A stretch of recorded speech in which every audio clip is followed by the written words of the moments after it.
Of campaigning ahead. US President Joe Biden has tested positive for COVID-19. He says he's experiencing only mild symptoms, is isolating in the residence at the White House, but working, making a series of phone calls today to elected lawmakers and releasing a video. I've been double vaccinated, double boosted.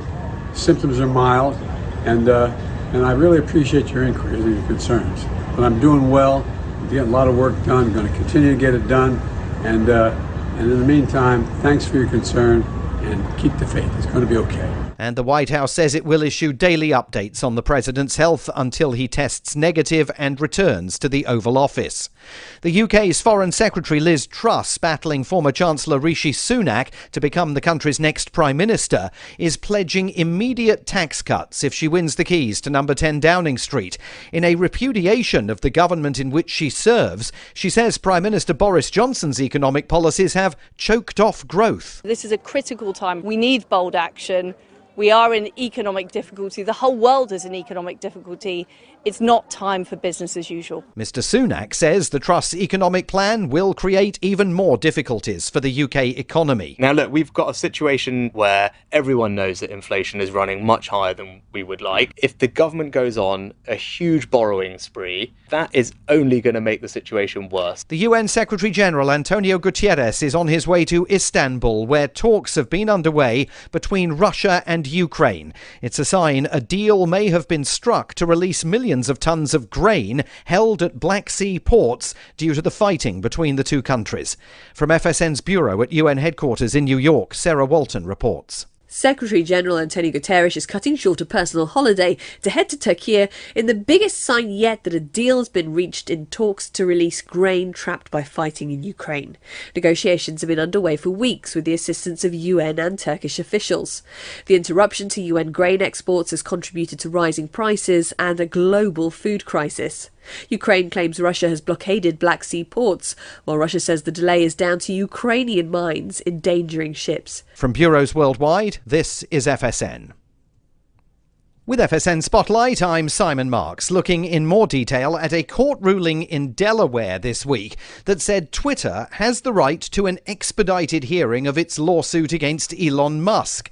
The tech company accuses the Tesla billionaire of breaking contract law by backing out of his $44 billion offer to buy the social media giant. Twitter says it needs a swift resolution to the lawsuit in order to prevent even further harm being done to its employees and shareholders. Tom Giles, executive editor of technology for Bloomberg, says it's possible the courts may force Elon Musk to acquire the company, even though he no longer wants to own it. Legal scholars that we've spoken to say that Twitter has a pretty good case for holding him to the agreement. This is something he signed to with lots of concessions to Twitter, including a decision that waived his right to take a close look at the books. It's almost as if you're buying a flat and you say, I'm going to make this purchase sight unseen. Forget about whether there's termites in there or what have you. The termites in this case are bots that he says are overrunning the platform, and Twitter says they only make up about 5% of the user base. And the judge in the case told Musk's lawyers they underestimate the ability of the court quickly to process complex litigation. The main news again, Italy is facing fresh elections within the next 70 days after the country's president accepted the resignation of Prime Minister Mario Draghi. US President Joe Biden has tested positive for COVID-19, is experiencing minor symptoms and is working in isolation in the White House residence. And the UN Secretary-General is heading to Istanbul amid speculation that Russian and Ukrainian negotiators there have struck a deal over trapped grain shipments in Ukraine. And that is the latest feature story news. Simon Marks reporting. It's the Onion Radio News. Raccoon leaders call for the loosening of garbage can lids. This is Doyle Redland reporting. In a 4 a.m. speech at the group's annual Washington, D.C. convention this morning, North American Raccoon Federation President Bristletail called upon homeowners to loosen the lids of their garbage cans, providing the ring-tailed mammals with greater access to discarded food scraps during nocturnal scavenging. Every time you seal a standard 30-gallon garbage can, as many as 6 raccoons are forced to go without their necessary daily supply of congealed baked beans, rancid cottage cheese chunks, and moldy cantaloupe rinds. The 26-pound varmint closed his speech with a stern warning that without raccoons, possums could take over the world. Doyle Redland for the Onion Radio News, online at theonion.com. This is the Onion News Network.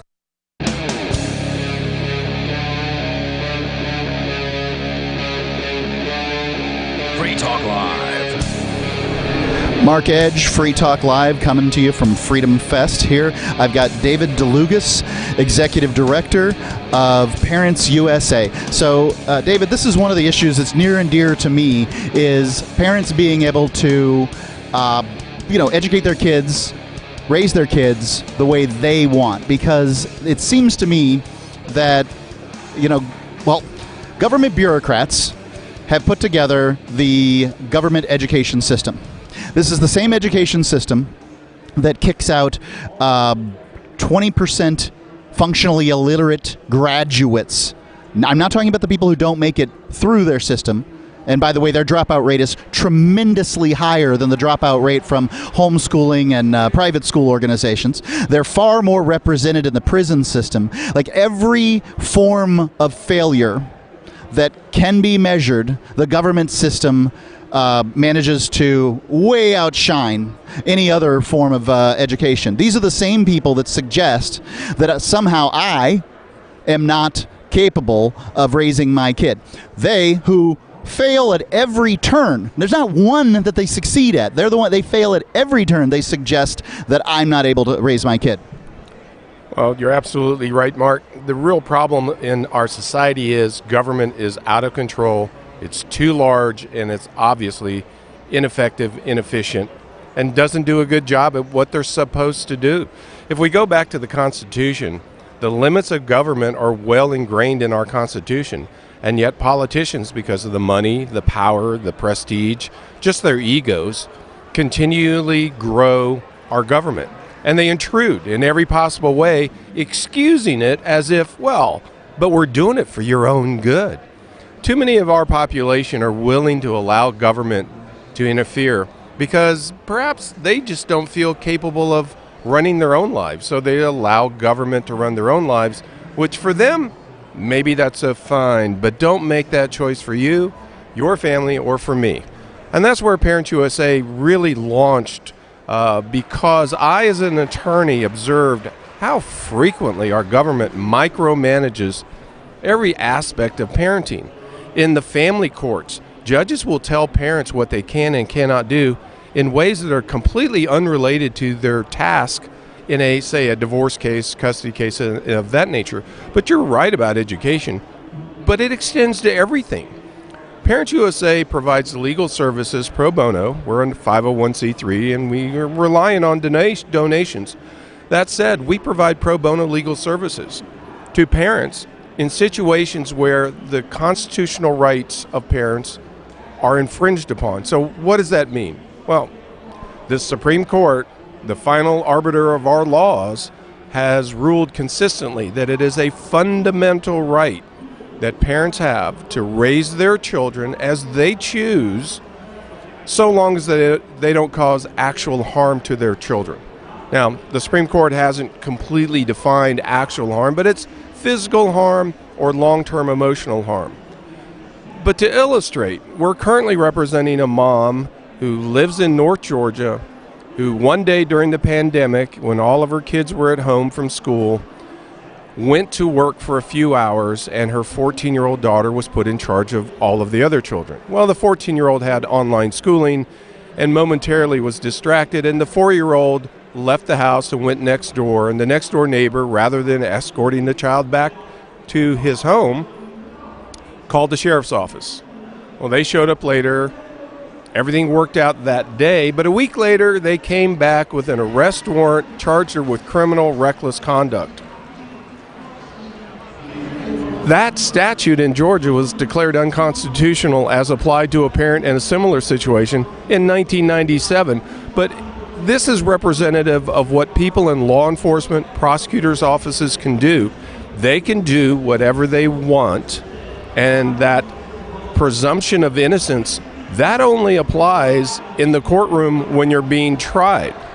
Now, there's a fabulous legal commentator, Clark Neely, with the Cato Institute, who refers to the term as plea coercion.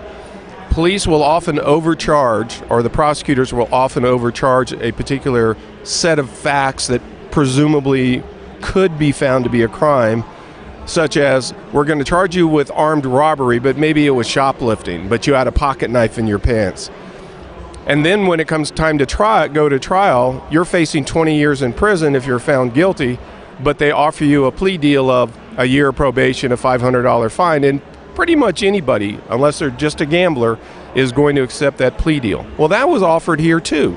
The mom in our case was offered a plea deal where if she were to plead guilty, go to a parenting class, pay a fine, and agree that her children could not babysit one another or care for one another, that it could only be an adult, unlike every other family in the entire state of Georgia and nationally, only an adult could look after her kids, they would let this charge go.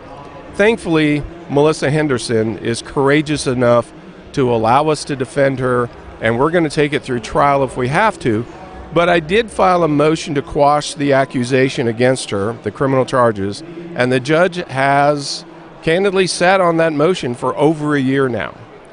That judge heard us argue orally on July 1 of 2021. The briefing has been completed, and he has yet to rule. Again, a representation of our judicial system, government overreach, and what does the ordinary citizen do in response? Well, they either succumb or they find legal help, and hopefully that legal help understands the nuances of these constitutional rights principles. Because again, it's not what Parents USA believes is the right of parents. It's what the U.S. Supreme Court has ruled time and time again consistently. So, I mean, most of these cops, I'm presuming, at least their superiors, are my age, 51. Is how old I am. And the idea of a 14-year-old babysitting a 4-year-old isn't new. It's not like these people have been confronted with, dear God, what this is an innovation in parenting. This is a new step out. Like in any of this stuff. It's of course I was babysat by 14-year-olds. They were probably younger than that. I have no idea how old those older gals that babysat me when I was, those kind of ages were. But anytime, like, obviously parenting isn't a perfect thing. It hasn't been for the entire length of the species, and it isn't now. And it's unfortunate that the kid walked next door and knock, knock, hi, I just want to say hi, or whatever the kid did. But, that's not a reason that a parent should be treated badly. So it's these cops that are enforcing this stuff. They're the tip of the spear of the state. What are they doing? Are they covering their butt? They're not evil, presumably. I mean, I hope they're not evil. That would be, let's hope that the police forces of America aren't populated by evil people that want to see the state take care of other people's kids because somehow they're better at it. I just don't understand. What is their motivation? Well, on a general level, I would say that police, like a lot of people who are given authority, believe that if they say something, you should comply. I said it, it's my view, you must comply. In this particular case, we now suspect that the deputy who sought the arrest warrant that a magistrate judge signed, which judges frankly sign pretty much anything that's put in front of them, is as far as an arrest warrant application and affidavit.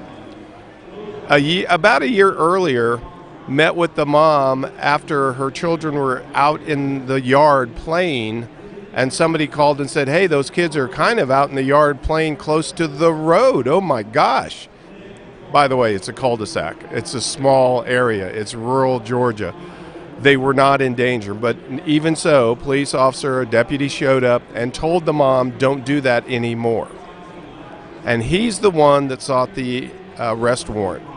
It's my belief that, like a lot of those in power, he just simply, this was retaliation. You didn't listen to me. I told you not to do this, and yet you did it anyway. And retaliation is within those types of deprivations of civil liberties that law enforcement are not allowed to do. So where would people who need you or want to help or in whatever way find Parents USA? Our website URL is parentsusa.org. We're also on social media, LinkedIn, Twitter, Facebook, and Instagram, and YouTube. We have a new YouTube channel as well. Do you feel like your nation, state, or community no longer holds your values? Have you dreamt of a place where people agree that liberty is important and are free to pursue their projects so long as they respect the property of others? There are many people just like you that are discovering freeprivatecities.com. Their social media links are at the upper right of the page at freeprivatecities.com. All skill levels will be needed when the first of the Free Private Cities opens. It's sooner than you think. Stop arguing and build. freeprivatecities.com. There are basically two types of advertising, direct response and branding. Radio's great for direct response with its low cost to listener ratio, but audio can't be beat for branding, which is a longer term endeavor. You want to be the first thing that someone thinks of when they think about your product or service. If you have a local business that you want kept top of mind in your community, call the station. If you need national reach, Free Talk Live's got around 200 radio stations, millions of monthly listening sessions, can suit all budgets, and if we don't think we're right for you, we'll tell you. Email me, mark@freetalklive.com. Brute force, intransigent defiance, adamantine will. These are the hallmarks of the AI tank. These gigantic machines have the firepower of an army, but they also have their own sense of honor and duty. When the world breakers arrive, battle will be joined, planets will shake, and war and peace will never be the same again. World Breakers. Stories from David Weber, Larry Correia, and more. Available August 3rd from BaneBooks.com. Looking for a great real estate investment? Consider New Hampshire, which is ground zero for the Liberty Movement. Your first call should be to Mark Worden from Porcupine Real Estate. He's more than just a real estate agent. He's your New Hampshire concierge. Where are the best places to live? Do you want farm, city, the burbs, or forest? Do you want a duplex or multifamily building so that renters pay your mortgage? There are homes in all price ranges in New Hampshire, and Mark can help with financing too. Invest in liberty and property. Mark Worden can help. PorcupineRealEstate.com. This is Michael Dean from the Freedom Fiends. I've run websites since 1996 and have used over a dozen web hosts in that time. AgristHosting.com is the only one that hasn't broken my heart. Agrist Hosting's uptime and service is stellar, and their DDoS mitigation is the best I've seen. That's important because if you tell the truth in this world, you'll ruffle feathers. And some people will try dirty tricks to silence your voice. No matter what the haters hit us with, Agrist Hosting keeps our websites online. If you have a mission-critical commercial presence or a world-changing activism site, you cannot tolerate any skullduggery. So go with agristhosting.com. Have a WordPress or blog site, but you're not satisfied with performance or uptime? Or just want raw hosting? Want to pay with Bitcoin? Agrist Hosting specializes in high-performance hosting with personalized service. Go to agristhosting.com and click on the button that says Get Hosted. That's agristhosting.com. There are lots of ways to listen to Free Talk Live. Our podcast has been around since podcasts began, and now the FTL feed is loaded with content besides our full show archives. Did you know that we make it easy for you to customize your podcast subscriptions? We have different feeds, one that includes only our full shows, one with just the Daily Digest, and our main feed that includes everything. You decide what you listen to. It's quick and easy to customize your feeds at feeds.freetalklive.com. That's feeds.freetalklive.com. So you've signed the Shire Society Declaration and are planning your move to New Hampshire to be around more liberty-oriented people. Next, sign up for the Shire Society Forum at forum.shiresociety.com. There are a bunch of people there who are already in the Shire, and they want to meet you. If you're already in the Shire physically, you should also come by the forums. Remember, not everyone uses Facebook. New people are signing up for the Shire Society Forum every month, so drop in and say hello at forum.shiresociety.com. Don't miss a moment of Free Talk Live. Get our archives daily via our podcast at feeds.freetalklive.com.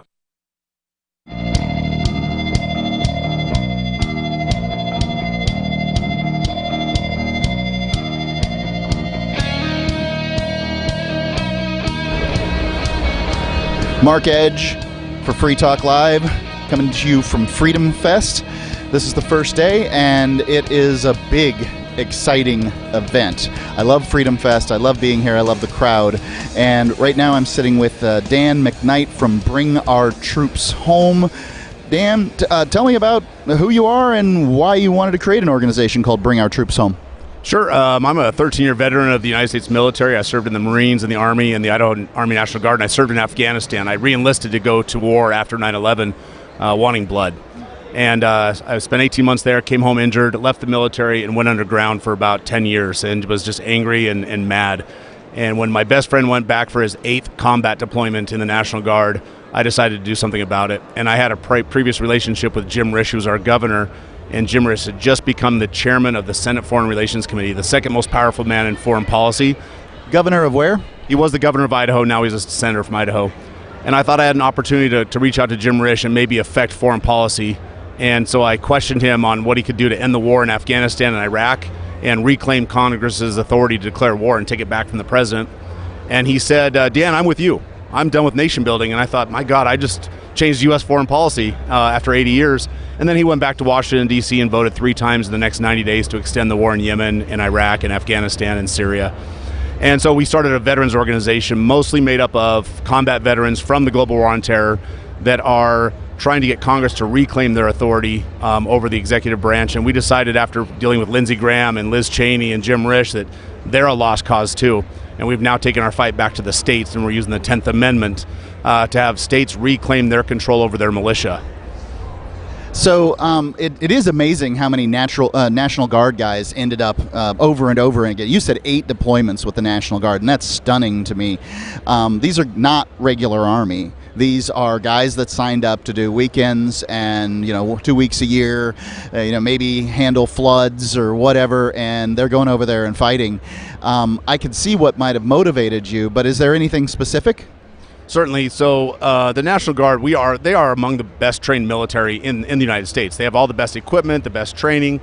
But you're right, they are citizen soldiers. And so when they deploy to war, they leave behind a family and a job, business owners, they're first responders, policemen, construction, tradesmen, mechanics. And when they leave, that creates a vacuum in the communities. And when they go over and over and over again, it creates this heavy burden on their own community, their own homes. And most of them come home broken. They come home with some mental scars from the war. They come home to broken families and foreclosed homes and broken businesses. And that's not the way it's supposed to be. The National Guard has 3 purposes. In 1906, they were codified as the organized militia, and their purpose is to enforce the laws of the Union, to repel an invasion, and to put down an insurrection. And a declaration of war from Congress becomes the law of the Union. And so that's the only authority that gives the National Guard the ability to go fight in these foreign wars. So absent a declaration of war, the National Guard shouldn't be deploying overseas to fight in these wars. And is that your the sum total of it? Is it about National Guard, or is it wars in general? I mean, I guess when I think about wars in U.S. history, I think about some that are lesser and more sort of necessary. So, I mean, probably your most necessary war, if you talk to somebody, might have been the Revolutionary War. I can make arguments against it, but I can make arguments for it too. World War II has gotten incredible press. Tom Hanks is, a real talent, and he's just a fan of that time frame, and he's kind of built the mystique around World War II and what it was. Is Bring Our Troops Home just a anti-war organization, and if so, why, and what are your thoughts on that? That's a great question, and you have to split some hairs here. Anybody that's been to war is naturally going to be anti-war. However, we're not so naive. One would hope that everyone was, right? Like, if you're willing to sacrifice other people's kids to whatever your frickin' cause is, one would hope that you start from the point that we would rather not fight, we'd rather not blow off people's limbs, that we only do it because we have to. Someone should share that message with Liz and Dick Cheney. I don't think anybody has yet. But when we come home from war, we're not so naive to know that there aren't American interests that have to be defended. But we have a mechanism for that, right? The representatives of the people should be the ones that send the military off to war. And then the commander-in-chief, the president, controls the military at that point. But absent the approval and the declaration from the representatives of the people, the military as a whole, not just the National Guard, but the United States military, should not be going and engaging in these undeclared and endless and unnecessary wars. I agree with you completely. Now, what about One of the things that I think of is the problems of kind of insertions, like when going to get Osama bin Laden. When they went into Pakistan to get Osama bin Laden, they had to do. They weren't going to ask Congress whether that was a good idea or something like that. So let's just take that in a vacuum, that kind of idea. What about the president moving, say, special forces troops and that kind of thing? So we have a mechanism for that. We have the War Powers Act of 1972 or 73, which gives the president the ability to respond to immediate threats, but he has rules that he has to follow. He has to report back to Congress within 30 days, and then he has 90 days to withdraw those troops, and he must report to Congress. They've never done that. The War Powers Act has never been challenged in the Supreme Court. It's just been ignored. And so, yes, I think the president should have the ability to defend American interests, but there are mechanisms and there are rules. We are a society of rules and laws. And without following those and adhering to the most important, that include sending people's sons and daughters off to die, then what kind of society do we have? One of the things in the writing of the Constitution will note that the Army is not funded. The Navy is part of the Constitution. It says we need a Navy, but it doesn't say we need an Army. And this is kind of an interesting point, is that the founders, it appeared, what they were trying to say was we'll raise an army when we need an army, but we're not going to keep an army, a standing army. And if we do, it's just professionals, sergeants, some officers and things like that. And if we need to go rally for war, like Pershing did in World War I, he was given a year to ramp up. He said he wanted 1 million troops, on the ground. I don't think he ever got that, but anyway, the idea was that you rallied for it, but that's kind of an old idea. I don't know. What do you think? The standing army definitely is not part of the Constitution. There's no doubt about that. And was it an oversight by the founding fathers? I don't think so. I think they had it right. I think they deliberated. I think they debated it. I think they discussed it, and they lived and saw what a standing army did to people's liberties and freedom. The cost of a standing military is one that we as a society we've accepted it, but now the military is being used for all kinds of experiments, red flag laws, and gender identity, and all these things that really shouldn't be part of the military. The military should be for the defense of America and America's interests, period. And so a standing army does create all kinds of standing problems, and from a sound fiscal policy, we know that the military is the biggest suck of useless, wasted dollars that in our budget. It is highly inefficient, and I would agree with you is that somehow the military has sort of been inserted into this whole woke conversation. And look, I'm not the strongest on one way or the other. I'll admit to being 51 years old and a little confused by the whole thing, but But I don't think that anybody's tax dollars, if you're, a good Christian and you feel very strongly on the trans issue or God knows what other the issues we might be talking about here, your tax dollars shouldn't be used to promote this particular philosophy. And I don't think the military is the place for these sorts of things, but it certainly has become that. It has, and the military, like I said, should be, for one thing, training and equipping and preparing for the defense of America. There should be no culture in the military other than that. And where can people go find out more about Bring Our Troops Home? Yep, BringOurTroopsHome.us is our organization's website. Our sponsor legislation that we're pushing in the States is DefendTheGuard.us. And if you want to become a donor and a supporter, it's the 107club.com. Free Talk Live's video archives have been on LBRY for years. LBRY is an uncensorable, decentralized, blockchain-based media sharing protocol, and we're big fans of it here on Free Talk Live. In 2020, LBRY launched Odysee, a video sharing website to compete with YouTube, and it's really taking off, now with over 1 million channels, many of whom are disaffected YouTube creators. During YouTube's crackdown for not towing the government line on COVID, the Free Talk Live YouTube channel started receiving strikes and could be completely taken down at any moment. Thankfully, Odysee started offering live streaming, so we're now streaming live every night and posting our video archives permanently to Odysee. You can watch live or anytime on our Odysee channel by visiting video.freetalklive.com. If you want to go all in, download the desktop app at lbry.com, and then every video archive you watch, you'll help seed and keep it online forever. At minimum, we ask you visit video.freetalklive.com and follow us on Odysee today. video.freetalklive.com. From Feature Story News in Washington, I'm Simon Marks. Italy is facing new elections within the next 70 days after the country's president accepted the resignation of Prime Minister Mario Draghi. He quit today after the collapse of yet another last-ditch effort to save his fragile coalition government. FSN's Hermione Kitson is in Rome. Draghi led a broad coalition government. The big question now is just what kind of alliances will be formed. It's actually the far-right Brothers of Italy party which is topping the polls at the moment, and there is talk that its leader Giorgia Meloni could be a prime ministerial prospect, which would really signal a different direction. So it could be a very interesting and busy summer of campaigning ahead. US President Joe Biden has tested positive for COVID-19. He says he's experiencing only mild symptoms, is isolating in the residence at the White House but working, making a series of phone calls today to elected lawmakers and releasing a video. I've been double vaccinated, double boosted. Symptoms are mild, and I really appreciate your inquiries and your concerns. But I'm doing well. I'm getting a lot of work done. I'm going to continue to get it done. And in the meantime, thanks for your concern, and keep the faith. It's going to be okay. And the White House says it will issue daily updates on the president's health until he tests negative and returns to the Oval Office. The UK's Foreign Secretary Liz Truss, battling former Chancellor Rishi Sunak to become the country's next Prime Minister, is pledging immediate tax cuts if she wins the keys to number 10 Downing Street. In a repudiation of the government in which she serves, she says Prime Minister Boris Johnson's economic policies have choked off growth. This is a critical time. We need bold action. We are in economic difficulty. The whole world is in economic difficulty. It's not time for business as usual. Mr. Sunak says the Truss economic plan will create even more difficulties for the UK economy. Now, look, we've got a situation where everyone knows that inflation is running much higher than we would like. If the government goes on a huge borrowing spree, that is only going to make the situation worse. The UN Secretary-General Antonio Guterres is on his way to Istanbul, where talks have been underway between Russia and Ukraine. It's a sign a deal may have been struck to release millions of tons of grain held at Black Sea ports due to the fighting between the two countries.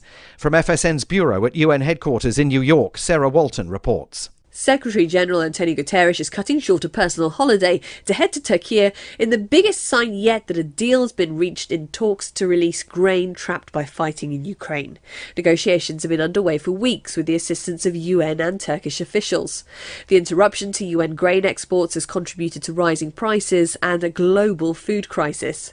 Ukraine claims Russia has blockaded Black Sea ports, while Russia says the delay is down to Ukrainian mines endangering ships. From bureaus worldwide, this is FSN.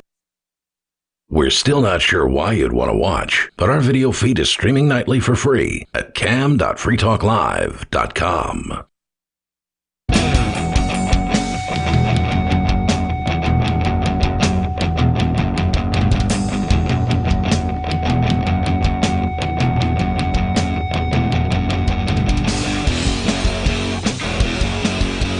Mark Edge, Free Talk Live, here at Freedom Fest. I've got with me Caitlin Bailey from Old Pros, and it took me a little while to figure out what you guys do over there, Caitlin, but apparently you are advocates for sex workers. Correct. Yeah, we are advocating for the decriminalization of sex work. And specifically at Old Pros, we are trying to create the conditions to change the status of sex workers in society. So tell me what the status is that you imagine. I mean, sex workers have been around a long time, and for whatever reason, they've been on the wrong end of the legislative stuff. Yeah, we've been really wrong about the oldest profession for a really long time. And so the future we imagine is that the sex workers that are already members of our community can be free to contribute, right? Their wisdom, their talents, right? Sex workers are already excellent moms, excellent partners, excellent business associates, great neighbors. But because of the stigma, the shame, and the criminalization, we often have to operate in the shadows, which really disempowers us, right? We can't report crimes committed against us. We can't report domestic abusers. We can't report rapists. We can't report the serial predators, right, that target us. And this disempowers us, and it makes us less free as a society. Because what we're seeing is that the tools that we've built to combat sex work, right, to target consensual adult prostitution, is now being used to broadly censor the internet, to broadly censor the freedom of movement, freedom of expression of all of us. One of the things that deeply concerns me, because I do, if you don't think that you sell your body every day, and that you spend time, your time in your body is what you sell, whether you're, doing sex work or doing any work. Yeah, I will absolutely say, having done prostitution and also political fundraising, my preference is to be paid up front. That's very clever. So when I think about this stuff, I obviously support these people, and I want them to be able to live their lives. I don't know much about their lives. I can't say that I've participated. Of course, I'm supposed to say that. Everybody does. And what is it? Why is it that they want to use, because it seems like when you talk about prostitution, everybody runs to human trafficking, and I don't know what to do about that.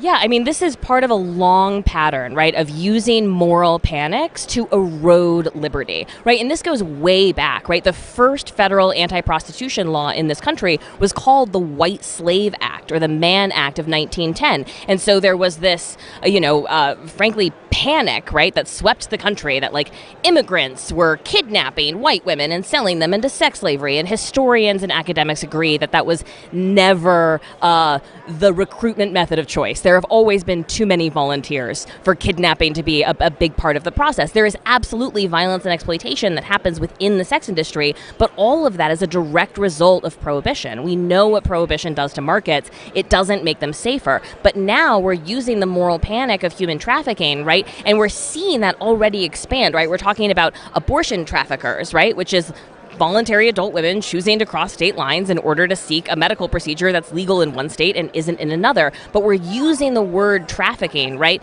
to broadly censor the internet, right? Back in 2018, when SESTA FOSTA was passed into law, this is when Backpage was removed. This is when Craigslist Erotic Services was shut down, right? We created an exception to Article 230, and we can already see that being expanded to broadly censor things that the government doesn't like. So these moral panics, right, the satanic panic of the 1980s, we get folks wrapped up in a fervor about a problem that isn't really happening, and then we pass all of these laws that result in real harm.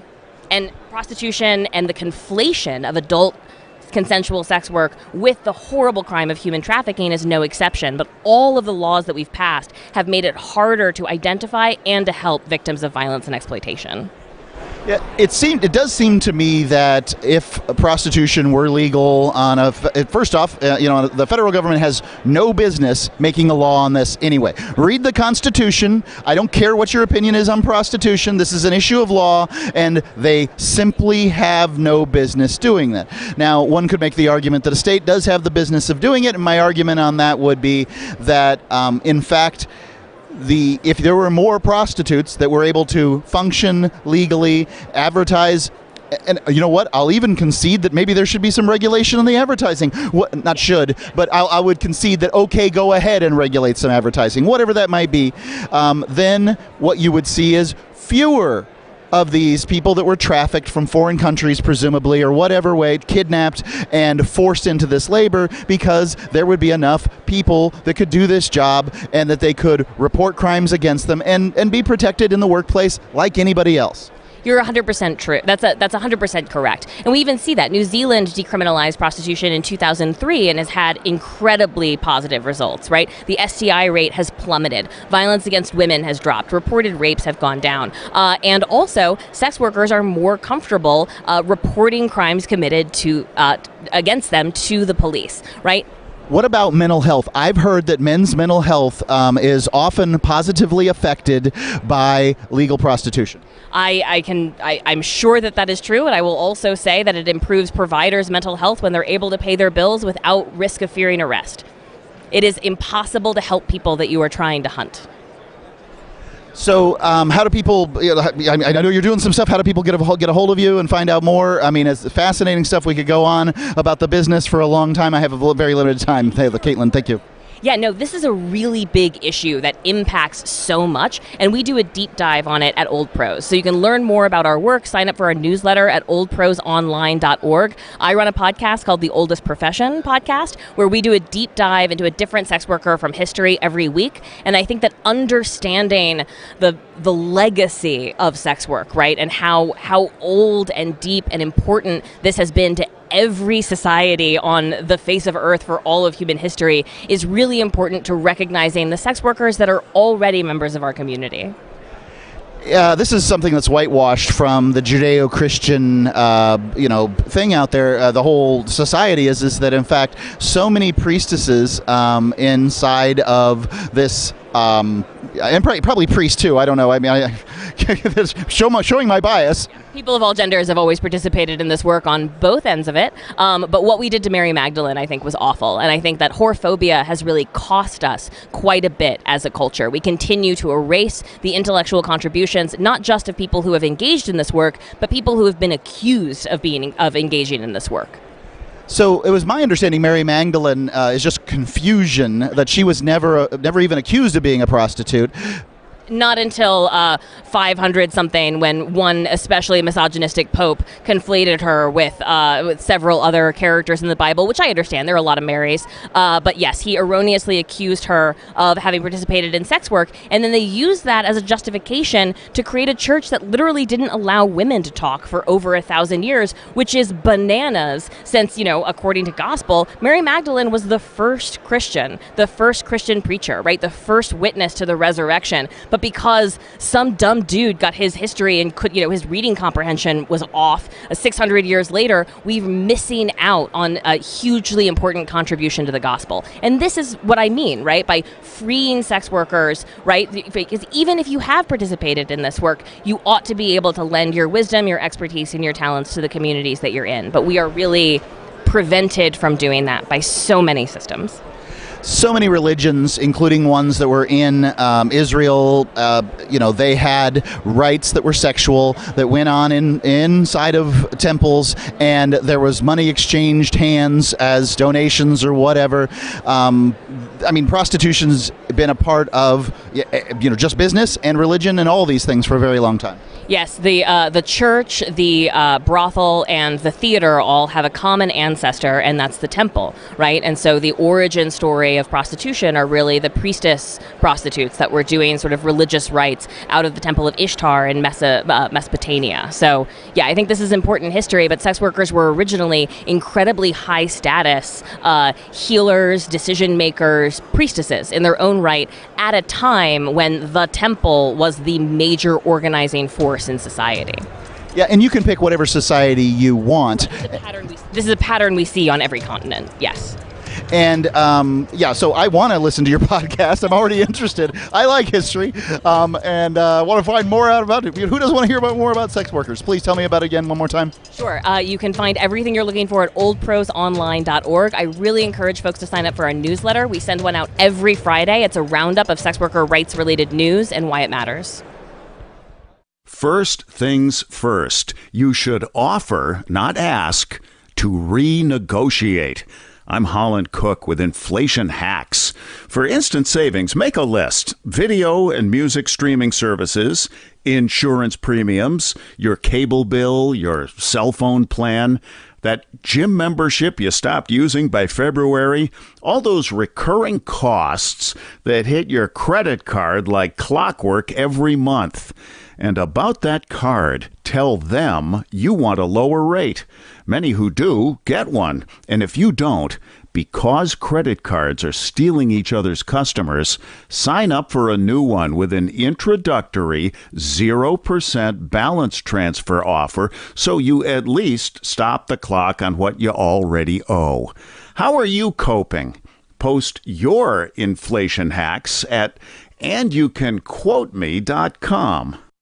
What if you want to hear the latest episode of Free Talk Live, but all you have is your phone, you forgot to download our archive, and you have no data connection? You can call our Listen line at 641-793-0191. That's a long-distance number, so you may incur charges. If not, listen as long as you want. 641-793-0191. The Free Talk Live Listen line, 641-793-0191.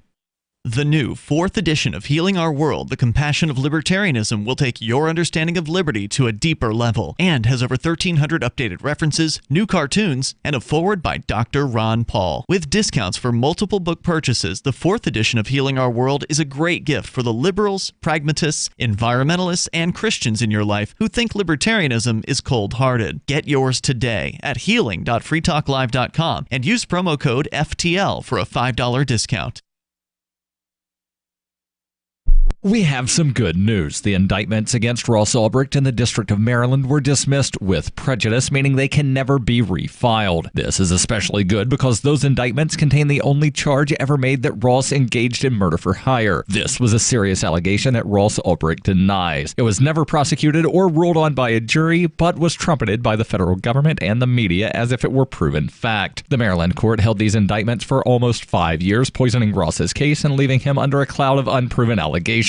As explained in Ross's appeal to the Supreme Court, the fact that the judge used these allegations to give Ross a draconian sentence of double life without parole violated his Sixth Amendment right to a jury trial. Judges are required to issue sentences based on convictions decided by a jury, not unproven allegations never even charged at trial. Although this is a positive development, the dropped indictment will not set Ross free. Now, a presidential pardon is Ross's only hope of freedom. Sign the petition at freeross.org. freeross.org. Tired of cancel culture? Sick of mega tech corporations holding an axe over your head? Join the LRN.FM Matrix chat server. It's self-hosted, so no one else can tell us what to do or say. Don't like the existing channels? You can make your own. You can even connect into some of our channels from other Matrix servers. It's federated. For the full LRN.FM Matrix experience, though, you should join our server via the step-by-step instructions at chat.lrn.fm.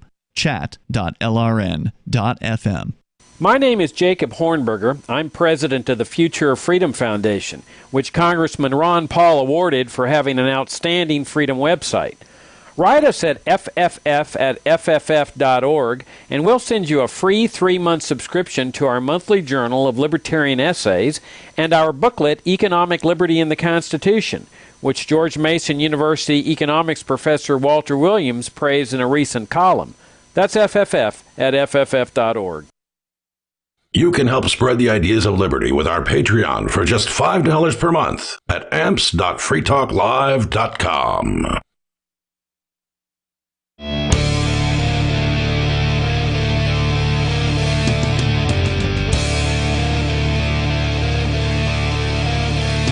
Mark Edge, Freedom Fest, here for Free Talk Live, doing interview after interview, and I am excited to be talking to Demetrius Minor from Conservatives Concerned About the Death Penalty. Demetrius, welcome to the show. Tell me what your organization's all about.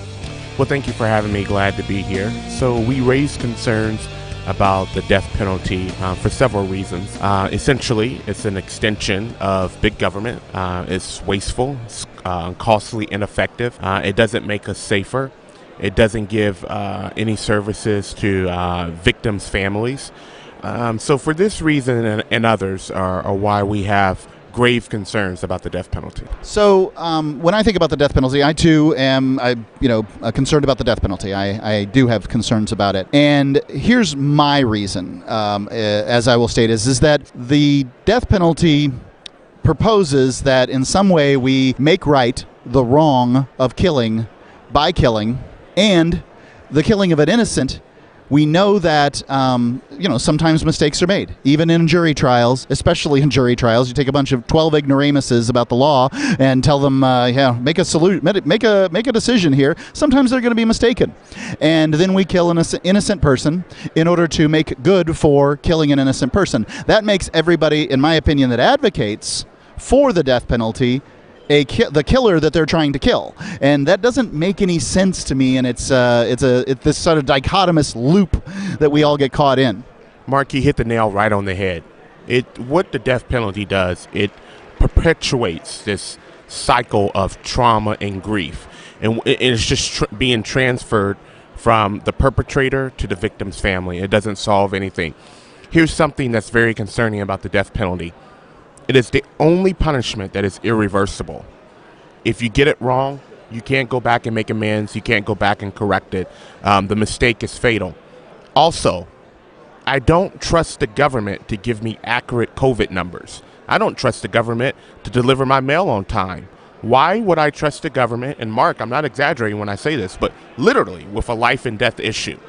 And so for these reasons, and for the ones that you just so eloquently raised, this is why the death penalty needs to be abolished. So when I think about abolishing the death penalty, I think about places like New Hampshire, for instance, which has a death penalty but hasn't used it in almost 100 years.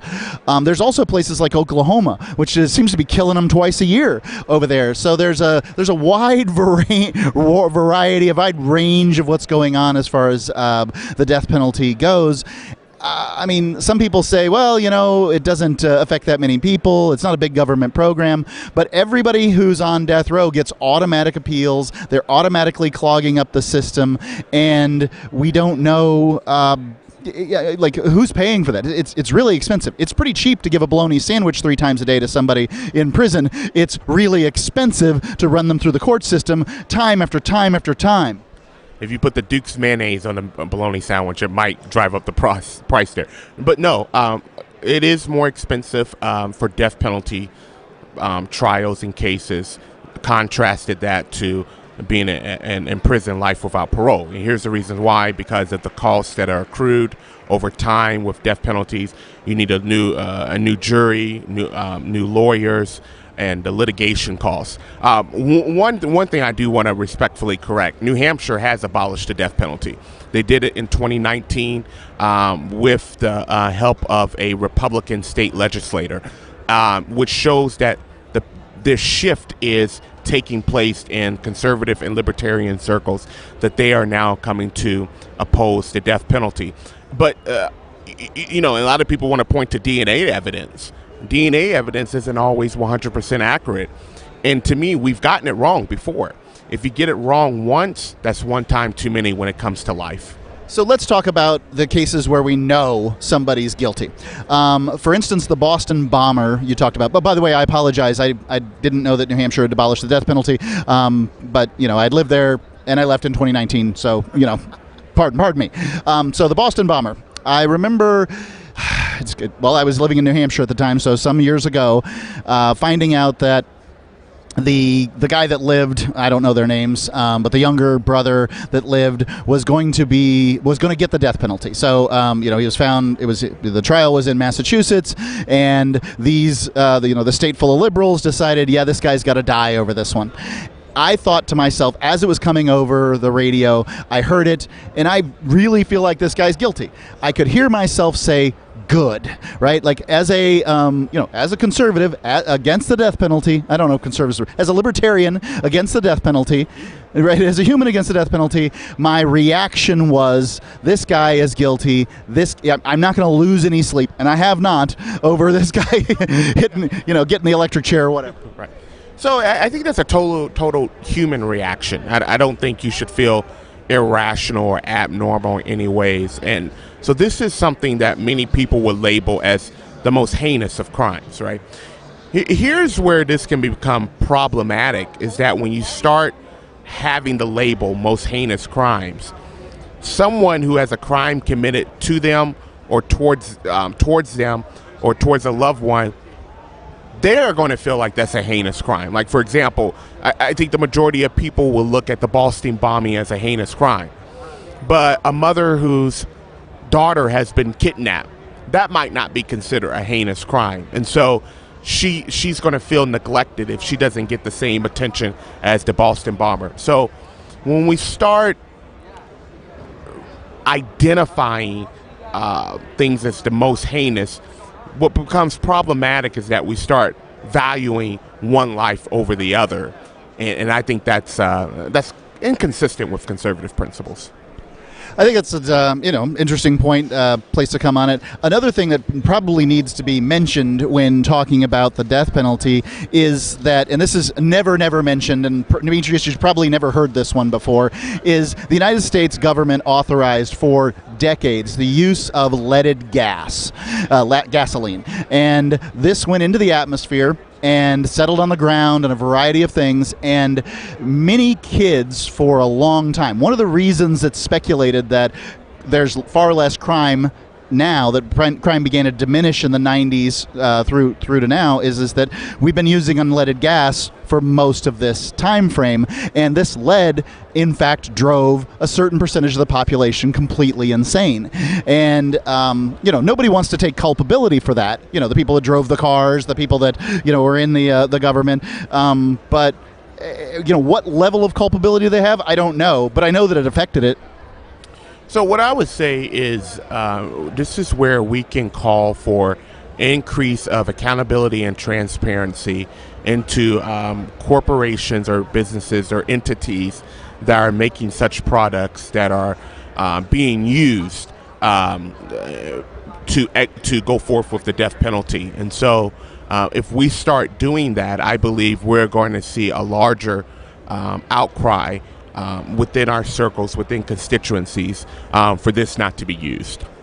So you guys had your success as far as getting the death penalty overturned in New Hampshire. Sounds like you were integral to that. Thank you. And my question would be, most of the people who are listening to this show on 200 radio stations across the United States and, 250,000 downloads and podcasts throughout the month, they're not going to be legislators. There are some legislators that listen to Free Talk Live, but most of them are not. What is the average person going to do?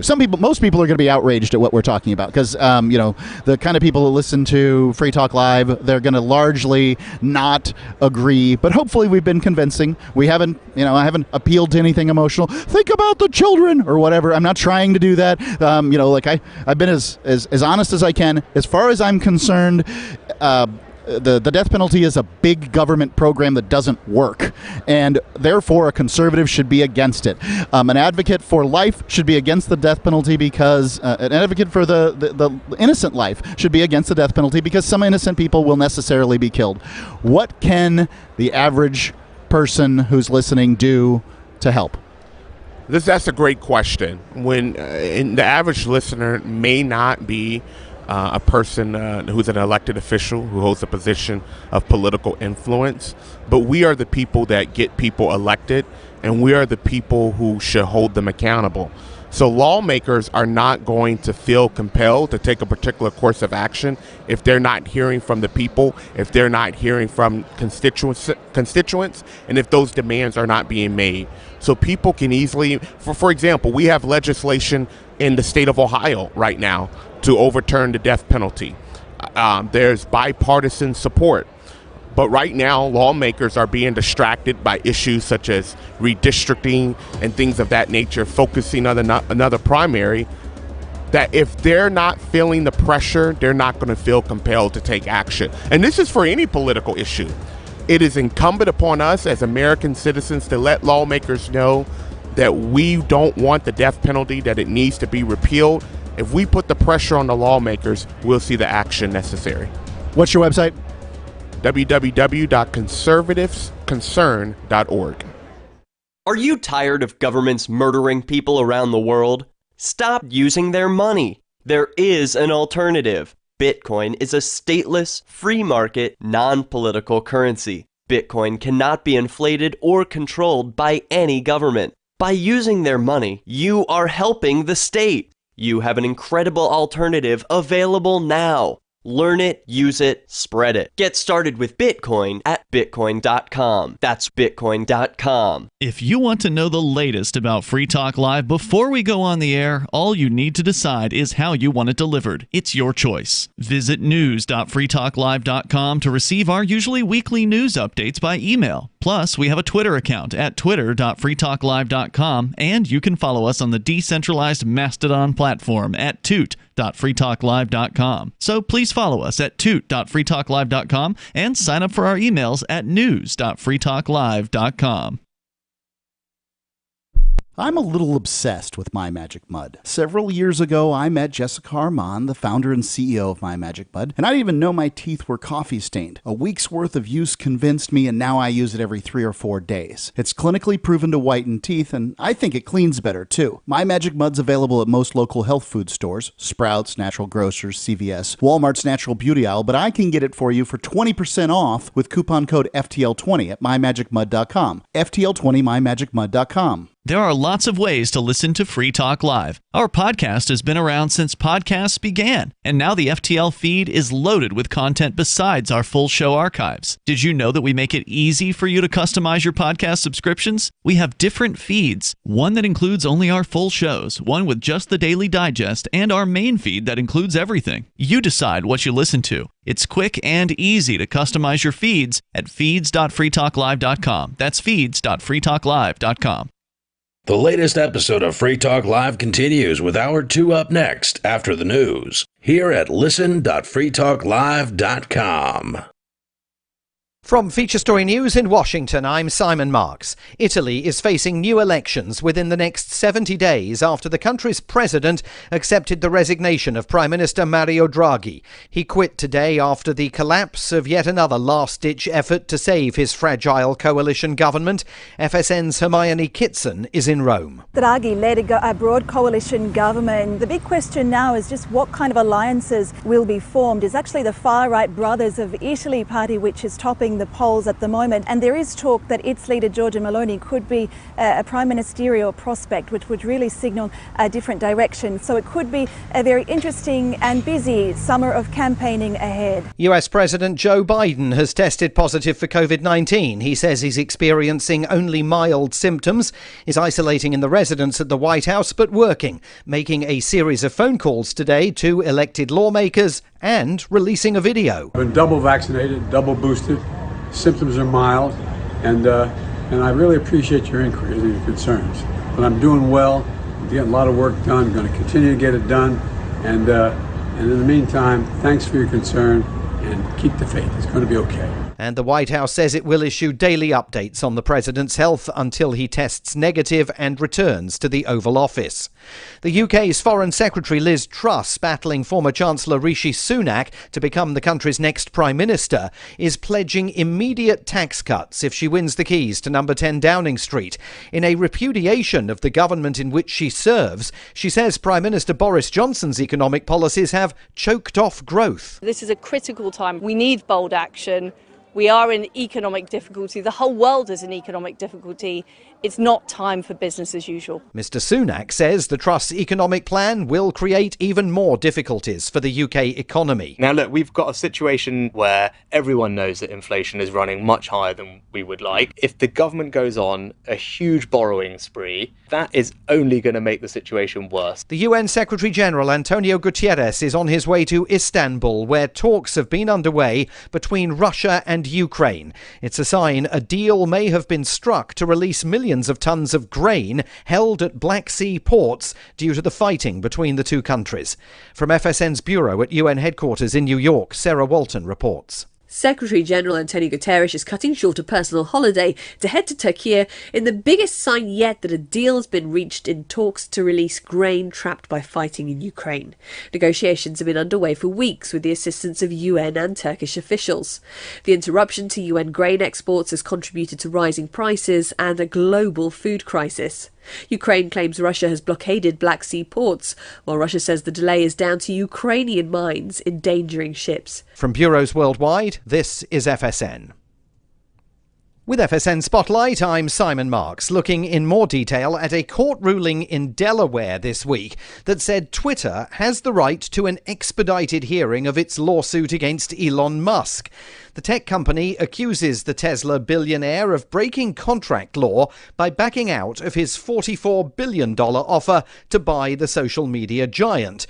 Twitter says it needs a swift resolution to the lawsuit in order to prevent even further harm being done to its employees and shareholders. Tom Giles, executive editor of technology for Bloomberg, says it's possible the courts may force Elon Musk to acquire the company, even though he no longer wants to own it. Legal scholars that we've spoken to say that Twitter has a pretty good case for holding him to the agreement. This is something he signed to with lots of concessions to Twitter, including a decision that waived his right to take a close look at the books. It's almost as if you're buying a flat and you say, I'm going to make this purchase sight unseen. Forget about whether there's termites in there or what have you. The termites in this case are bots that he says are overrunning the platform, and Twitter says they only make up about 5% of the user base. And the judge in the case told Musk's lawyers they underestimate the ability of the court quickly to process complex litigation.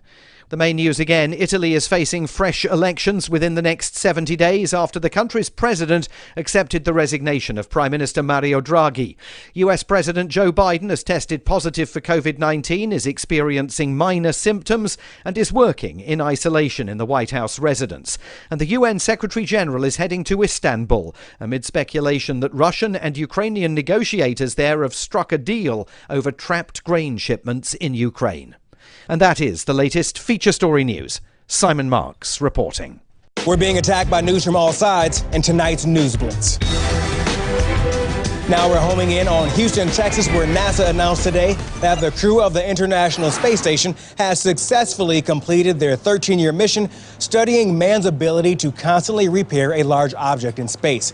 NASA officials hailed the remarkable feat of maintenance at a press conference this afternoon. And throughout human history, man has gazed at the stars and dreamed of fixing something up there. People once thought the ultimate feat in human repair was a really big boat. Today, we've accomplished so much more. This comes in the wake of NASA's previous success, finding out how many times an astronaut could hold something in his hand, then let it go, watch it float in front of his face for a bit, then catch it again. All right, dust yourself off. You have survived the News Blitz. Tune in tomorrow morning to Today Now. We'll look back at Jim's week as a polygamist. Oh, it's going to be fun. This is the Onion News Network.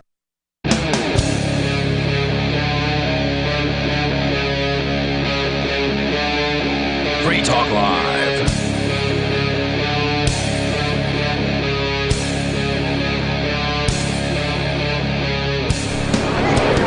Mark Edge, Free Talk Live here at Freedom Fest. I've got Ray Haynes from National Popular Vote. I'm going to presume that's, we'll figure out what the website is here in just one second. But Ray, what you're proposing is that the President of the United States should not be elected the way they currently are through the Electoral College and that sort of thing, and but that in fact they should be elected by a popular vote.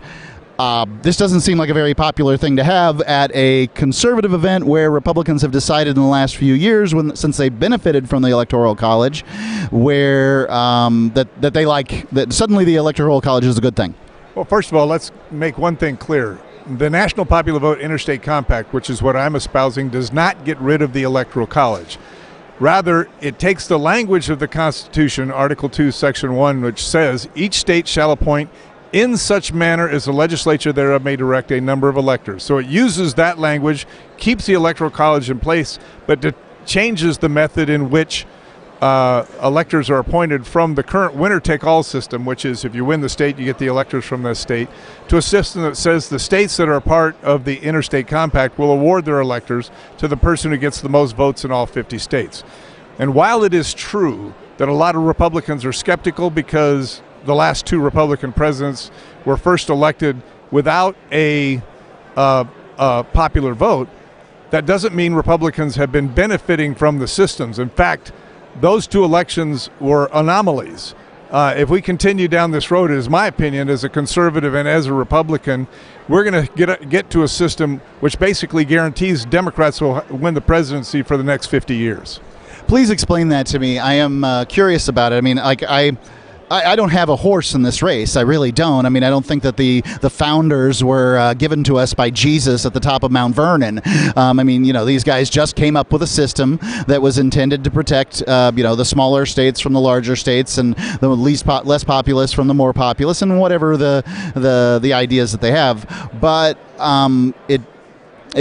well, I mean, you know, I think that the president is far too powerful of a position currently, but it does seem like if you give the popular vote to make it the popular vote, then you're going to have California, Texas, New York, and Florida making the decision.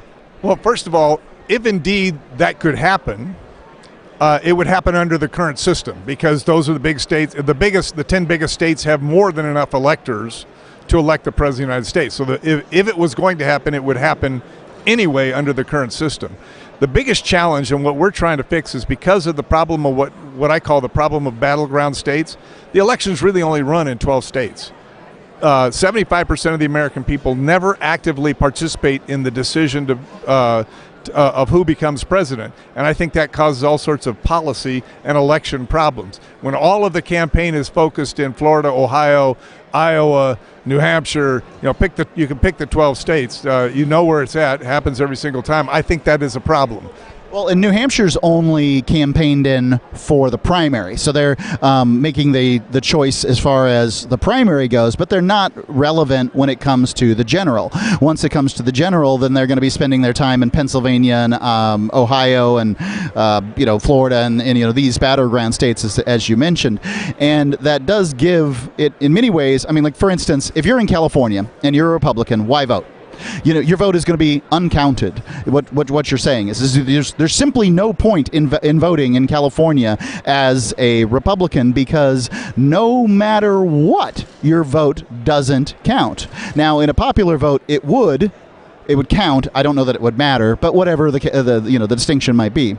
Well, first of all, New Hampshire is a battleground state, so it does actually get general election campaign stops, and they spend enough. It's got 4 electoral college votes. They spend enough for 4 electoral college votes to make a difference. So that is not just primary in New Hampshire, it's also general. You're absolutely true about what you said about California. As a California Republican, I am the least important voter in the country. And the problem is in California, we leave about 2.5 to 3 million votes on the table because nobody ever campaigns for them because they know it will never change. I believe if every single vote in every single state is important in every single election, Republicans will actually have to work to get conservative votes. They'll have to come up with a conservative agenda. They can't just campaign to moderates in Cleveland and Miami. They'll actually have to come up with a conservative agenda that works in Kansas and North Dakota and Idaho and pick the Louisiana, Mississippi, all those states, and they'll actually have to worry about what conservatives think, which is why I, as a conservative in California, believe that this is the best way to go. So that's that's why I support the idea.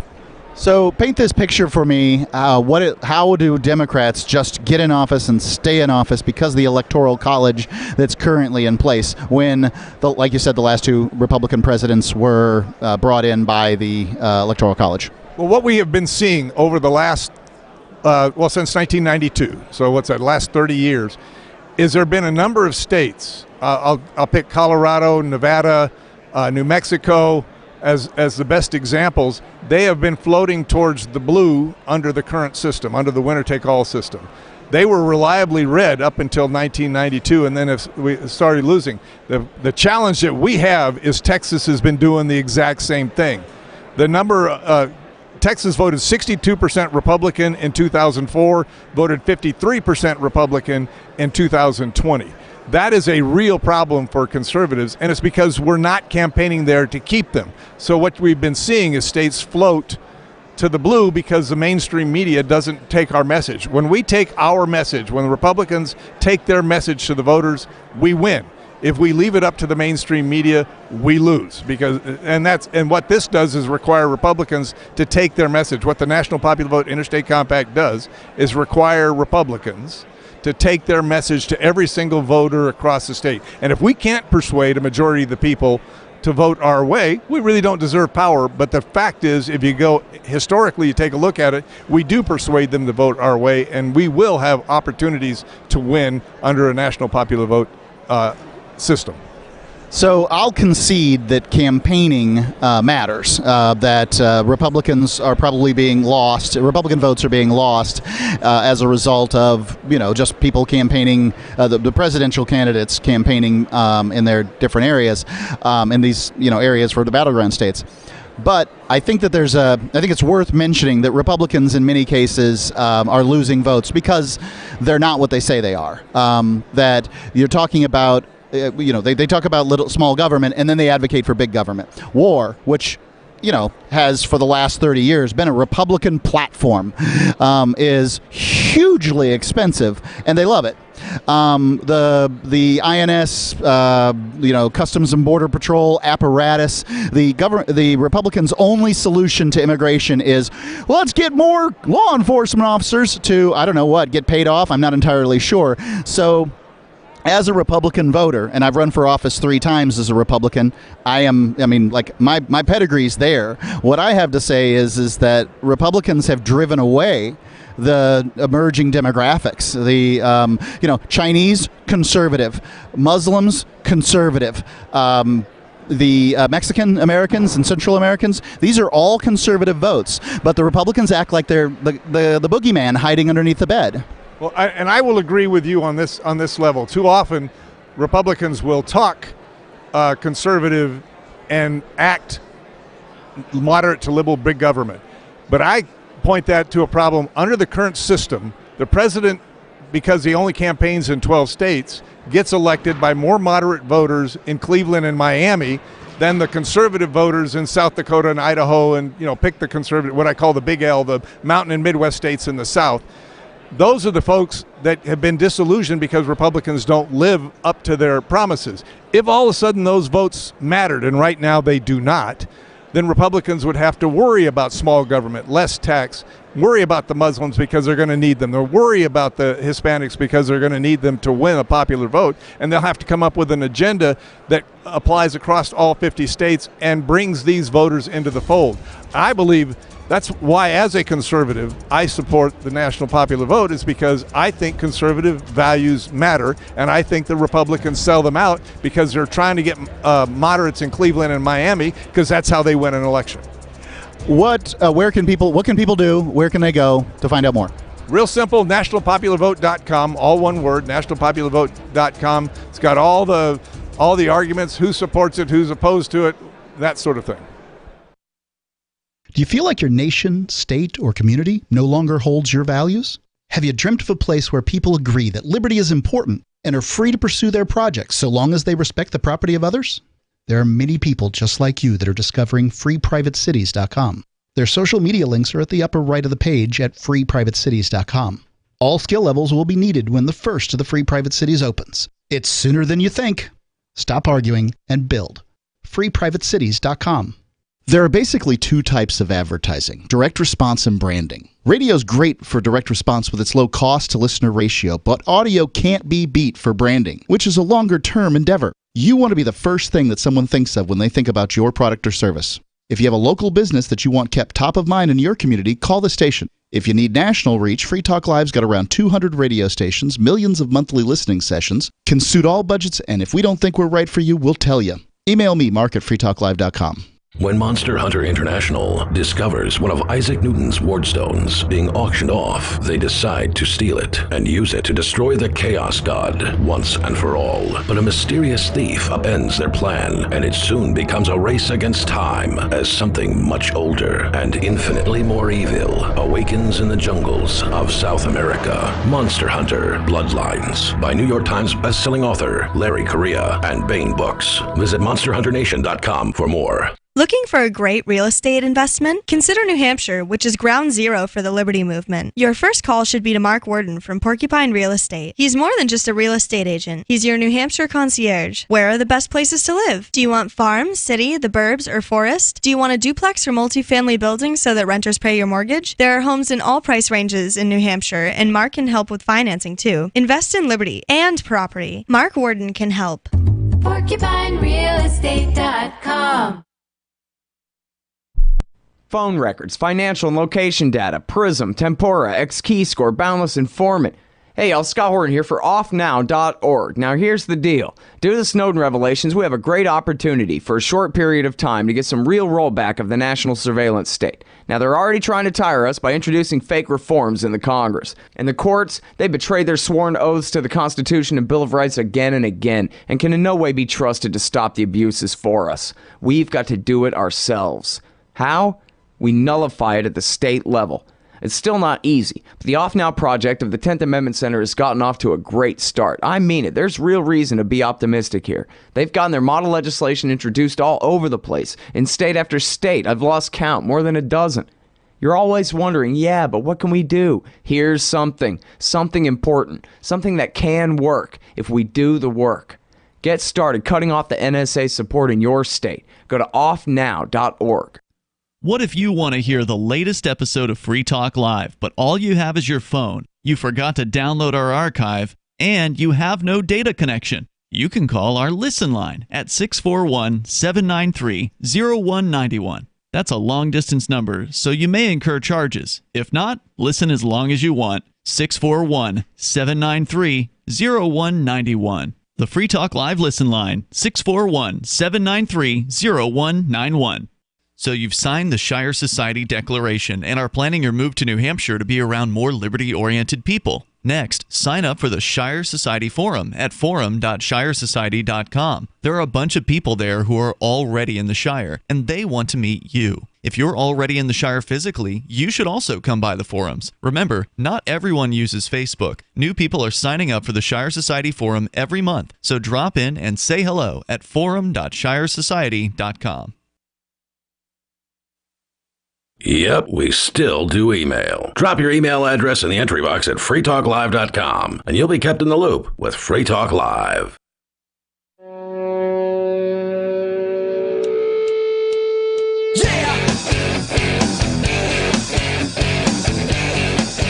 Free Talk Live, Mark Edge, final day of Freedom Fest. I've got with me Brandon Mills, running for Nevada State Senate under the Libertarian ticket. Brandon, you know, it seems like the Nevada Libertarian Party is basically the whole core of the volunteers here at Freedom Fest.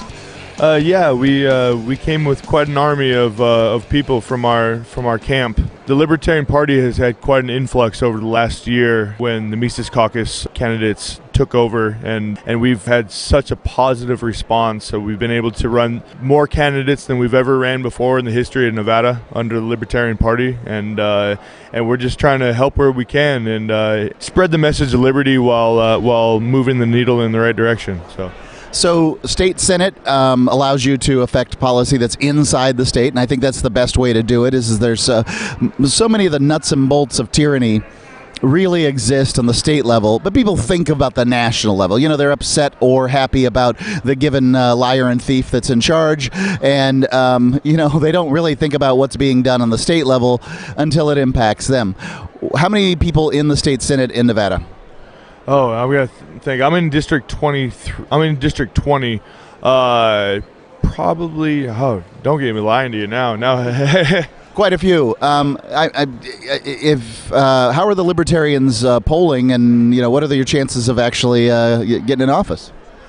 So right now we've got probably some of the most contentious races that have ever happened in Nevada. As an example, in my district, I'm running against a Republican that has recently moved from California. He was a politician in California as a state senator from San Francisco, and he's moved to my district to become a politician here. The Democrat that I'm running up against, Brett Fouts, it took me 2 minutes on a Google search to come across his mugshot from 2020. Older gentleman, possibly a little bit senile, that trespasses and is not compliant with police when they tell him to leave. And so I've got the people that I'm up against are definitely not the best and brightest that have come across. Being that I am a third party, however, I'm hoping that I can spread the message to people that are so used to voting along party lines that have gotten them into this mess to begin with. I mean, we're hoping that they wake up and realize that their habits of voting over the last decades have not resulted them in any freer situations, and we hope to change that. Right, you can't do the same thing over and over again and expect different results, and that's what it seems like Americans are doing in so many cases. How many people are in your district? I mean, it seems like you're going to have a lot of doors to knock on if you're trying to educate everybody. Yeah, so my district is a wide geographical area. It's parts of Henderson, which is outside of Las Vegas. It encompasses a lot of rural Nevada. It goes all the way up to Mesquite, down to Bullhead City. It's about 135,000 population, encompassing about probably 4 main cities, but from there, there's a whole lot of smaller towns and a lot of liberty-loving people that just need to know about me. Fundraising and getting the message out has been an uphill challenge, so we'll see how it goes. The ideas of liberty seem to be very popular in Nevada. It seems like Nevadans, real Nevadans, I'm not talking about people who've moved for the last, say 15 years. I'm talking about people who have been here a very long time. They really seem to appreciate the ideas of liberty and really be into it. And I know that at the Libertarian Convention, Nevada's very proud of its liberty, heritage on all the things it's achieved. Yeah, so Nevada has historically been very libertarian. You can look at the way that we have casinos and whorehouses. It's a place that you can come and be yourself outside of areas that might not have as much freedom. As of late, however, that is starting to change. We've had the lockdowns over the last 2 years with Governor Sisolak, closing down generational businesses that just couldn't maintain the mandates that they had to lock down, being told that they were not essential. As an example, I bought my business 3 months before lockdowns, went all in financially, and then 3 months later was told I can't continue to run it. And it's been quite a challenge. I felt an obligation, at a very minimum, to run for public office as a platform to tell the government to screw themselves. and if at a very minimum, if that's all I'm able to do, I see that as a success. If people want to continue to support me and want me to carry that message further, I will take it as far as they want me to. I will take it as far as I can. And I'm not looking to be part of the government. I'm looking to be a challenge to the government in the political sphere. So we'll see what happens. So if people are looking for a destination to come, maybe they want to stay inside the United States, I often use Nevada as an example of how one can attain freedom in their life by simply picking up and moving. If you're into legal weed, legal gambling, prostitution, I can't even remember what the others are on the list, but you can do so many things. You can get out here on the strip, you can fire a machine gun. I've never fired a machine gun, and so many people haven't. That's something that you can do in Nevada, and it's a freedom that you can enjoy. Would you consider Nevada to be a liberty destination? So I grew up here in Nevada, and I've had all these freedoms, and it's been fantastic. And after coming back, I left for a while, and on my return, I could see that a lot of liberties are disappearing quickly. And I don't know what the result of that is, if that's just people coming from other places that were looking for freedom but then voted the same way they did from the place they came from, or what that is. But I do know that Nevada has a very liberty stronghold, and we are not going to lay down while authoritarians and tyrannical governments try to steamroll us and tell us what we can and can't do. We have a long tradition of entrepreneurship, of taking what we have, providing value to others, and living our own lives with freedom. So if somebody wants to find these real Nevadans, you're not going to find them in Vegas, my guess would be, not generally, and maybe Reno. I love Reno. I've really enjoyed my time there. So Vegas and Reno are great. There's great people in both, and you're probably going to find a lot of the Las Vegas residents, Reno residents, people that are from these places that have lived here a long time and have seen the changes over the years. You're probably going to find a lot of freedom groups and individuals. It's really not hard. You throw a rock, you're probably going to hit one, but at the same time, you throw a rock, they're going to be upset and they're probably going to defend themselves. I really appreciate you coming on the show, Brandon, and it's Brandon Mills. How can people find the website for your state Senate campaign? It's www.electbrandonmills.com. My business is www.totalpromotioncompany.com. You can get a hold of me through any of those channels if you want to talk further, and we can get together and figure some stuff out. Brandon Mills, thank you. Why did you move to the Shire? I moved here to the Shire because there's other people around who take liberty just as seriously as I do. I moved to the Shire because I saw videos of people challenging authority and thought that I could get support myself. It called to me, like, do this, right now. I wanted to be around people like me who got it, and once I got here, I knew there was nowhere else that I wanted to be. I've always wanted to change the world, so I moved to the Shire to join people who were actually working towards doing the same thing. The people here are awesome, loving, and positive. It was for the adventure and for the feeling of something important is happening here, and I just wanted to come to sort of be part of that. Visit ShireSociety.com to read and sign the Shire Society Declaration and learn the reasons why, if you love liberty, you should immigrate to the Shire. Plus, connect with others via the forum at ShireSociety.com. That's ShireSociety.com. From Feature Story News in Washington, I'm Simon Marks. Italy is facing new elections within the next 70 days after the country's president accepted the resignation of Prime Minister Mario Draghi. He quit today after the collapse of yet another last-ditch effort to save his fragile coalition government.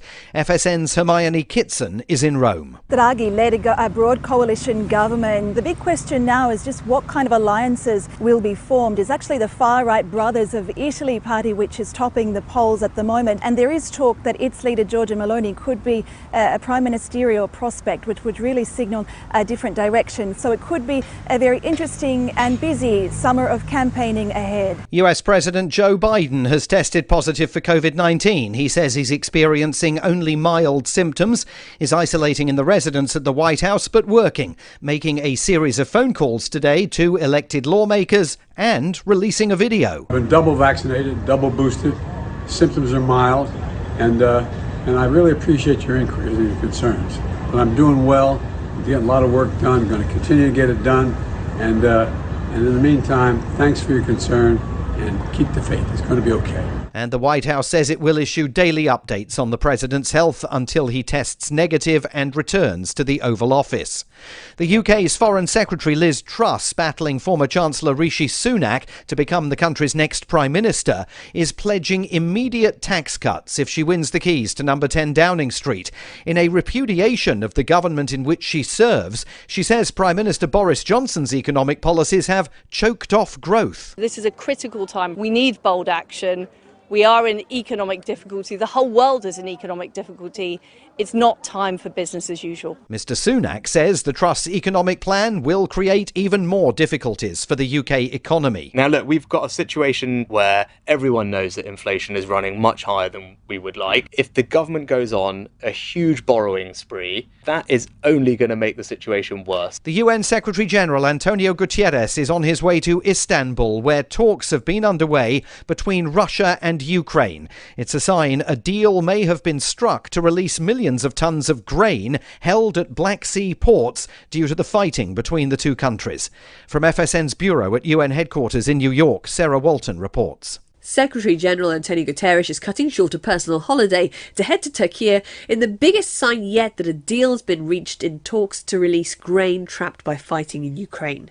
Negotiations have been underway for weeks with the assistance of UN and Turkish officials. The interruption to UN grain exports has contributed to rising prices and a global food crisis. Ukraine claims Russia has blockaded Black Sea ports, while Russia says the delay is down to Ukrainian mines endangering ships. From bureaus worldwide, this is FSN.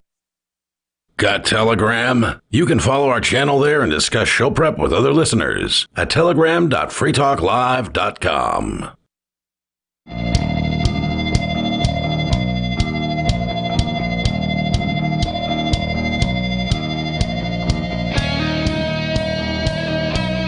Mark Edge, Free Talk Live here at Freedom Fest. I've got Richard, is it Friesen? Friesen, yes. And your book is A Private Conversation with Money. Richard, I think that people have funny ideas that they've developed over time about money, and that in most cases these ideas are counterproductive to what their goals are. Yeah, when you say funny, it's really sad. because we've grown up with a lot of our cultural heritage and our family beliefs about money. My grandparents came through the Great Depression. They had a view of money. My dad reacted a very different way about money, was very loose. But if I look at what I developed from them, it as actually an anchor around my feet to move forward in terms of money, success, and meaning. So your book here, and I think that it's at the very least, I like the ideas that you've mentioned to me here, is your book is to help people get better ideas around money so that they can make more and live a better life, right? Yes. If we look at my clients, I've been a floor trader. I've built a trading firm. We look at what the trader's success was, how they failed, and amazingly enough, most of it is our mindset and the confusion and the conflicts that we've absorbed and inherited. My clients are good-hearted people, but in today's current culture with the conflicts around money, wealth, success, taxation, and politics, what that means is that confusion has created internal conflicts as they absorbed, and it doesn't need to be. Yeah, it's so I mean, you think about your parents and your grandparents and whatever their vocation was, I'm sure they were very good at it. But in our sort of modern society, I'm talking about in the last 100 years, for whatever reason, not only do we have to be fine craftsmen at our vocation, whatever that might have been, but we also have to understand money, or the consequences are going to be there. And this stuff isn't taught to us in school. And by the way, I wasn't paying attention in school anyway. If it was taught to me, all they taught me to do was write a check. But that's because they don't care about that. They're trying to create good worker bees. They're not trying to create people who are good with money. Well, exactly right. So what I do is I take people through a number of steps that clarify their money thinking, their history, their beliefs, and the behaviors. So I have the concept of the golden keys, the first of which is awareness. Most of us are not aware of all the conflicts and subconscious thinking we have. Next, rather than criticizing ourselves for what we discover, is acceptance. What if we were to accept all these voices, these conflicts, and say, oh, I understand how they came about. I understand positive intent. And from there, we can create agency, the ability to not only observe ourselves and our beliefs, but from that higher level to create new behaviors that serve us a lot better. And what I do is I have a number of exercises in the book that helps clarify each of those voices, each of those steps, each of those beliefs, so that you can make your own decision and become an agent in your own life. I'm going to take the book because I think that this is the sort of thing that I want to spend more time with. Of course, I can forgive myself for not being perfect when it comes to money. Nobody is, and nobody's ever going to be. Everybody's learning, everybody's trying to figure things out, and it's a relatively new concept. Managing money, investment vehicles, all the stuff that we are currently dealing with. With these gold keys, what are some of the points that you're trying to get across to people? Well, the biggest point is, what is our relationship with money? And I have an exercise that's online. You'll find it in the book and how to get there. But what we do is you have a conversation with money. So when clients used to come to me, we used to set up chairs, 3 chairs. You sit in the first chair, and you put something that represents money in the second chair. For some people it's gold, some people it's a pile of $100 bills, others a bank statement. And in the third chair, you put your wisest self. And so we start out and you start talking to money. So the conversation usually goes something like, why do you leave me? Why do you come and give me a bunch and then you go away? Or I resent you. Or some people, I love you. Why aren't you closer? Why can't I have more of you? So we have the pain that comes up around how we perceive money. Some people will move money away because it's evil. Some people will want to move it closer. But now we can get down to the underlying our attitude. Then, this is the magic. I have them change and become the money. How do you view Joe? Do you want to be closer to Joe? What is his attitude towards you? What do you think about him? So this is a bit of a trick to to allow them to see another voice in themselves and to see themselves from the money point of view. Sometimes it just blows their socks off to discover how they actually are subterfuging themselves around money, because money gives them a perspective. Then we put them in the chair of their wisest self. Observe the conversation. What did you notice? What did you see? How did you? What can Joe do that makes the difference? And we go back to Joe, and with the enlightenment of his understanding his money voice, looking at his wisest self, then we can ask the question, so now, what do you want? And from that perspective, I feel an emotional rush right now as I say this. From that perspective, all of a sudden, real change happens. You know, and this is what people need, is that they don't spend any time thinking about their relationship to money. I can see that you're personifying it. Obviously, you know, it's not a person, but I mean, at the very same thing, I mean, whatever it takes as far as exercises for people to get a new view, because you know, so many of us are making bad choices again and again around money. I'm excited about getting a chance to check this book out on the plane, and I'm gonna check it out. Thanks so much, Richard. How do people find out more about this book, and where do they go to get it? Yeah, conversations.money. That's conversations.money, and there you can learn about where to get the book. It's on Amazon. Once you get the book, you'll get a free course that has all the exercises in it, and the respondents, the people who respond, tell me that this has opened up their lives to be more creative, less angry, less frustrated at work, because all of a sudden the core value they end up with and adopt is, how can I deliver more value to others? And what I get in return is what I call certificates of appreciation. So all of a sudden our moral and ethical conflicts just evaporate, because we're giving value and we're getting certificates of appreciation back. And here's the kicker. The more certificates of appreciation we have, the more value we've delivered. And for once, we don't have to feel guilty or constrained around our wealth, because our wealth represents how much good we've done for others. That was the philosophy, or at least part of the philosophy, of one of the greats in the business, Zig Ziglar. I don't know if you're familiar with him, but I spent a lot of time reading Zig Ziglar back, probably 20 years ago, and I've tried to form my ethos around the notion of service as a method for wealth production, and that's, for me, basically that's the whole thing, is just trying to be of service to others. Yes, and we can all be in service. I mean, some people can be in service outside of the monetary realm, like Martin Luther King, for example.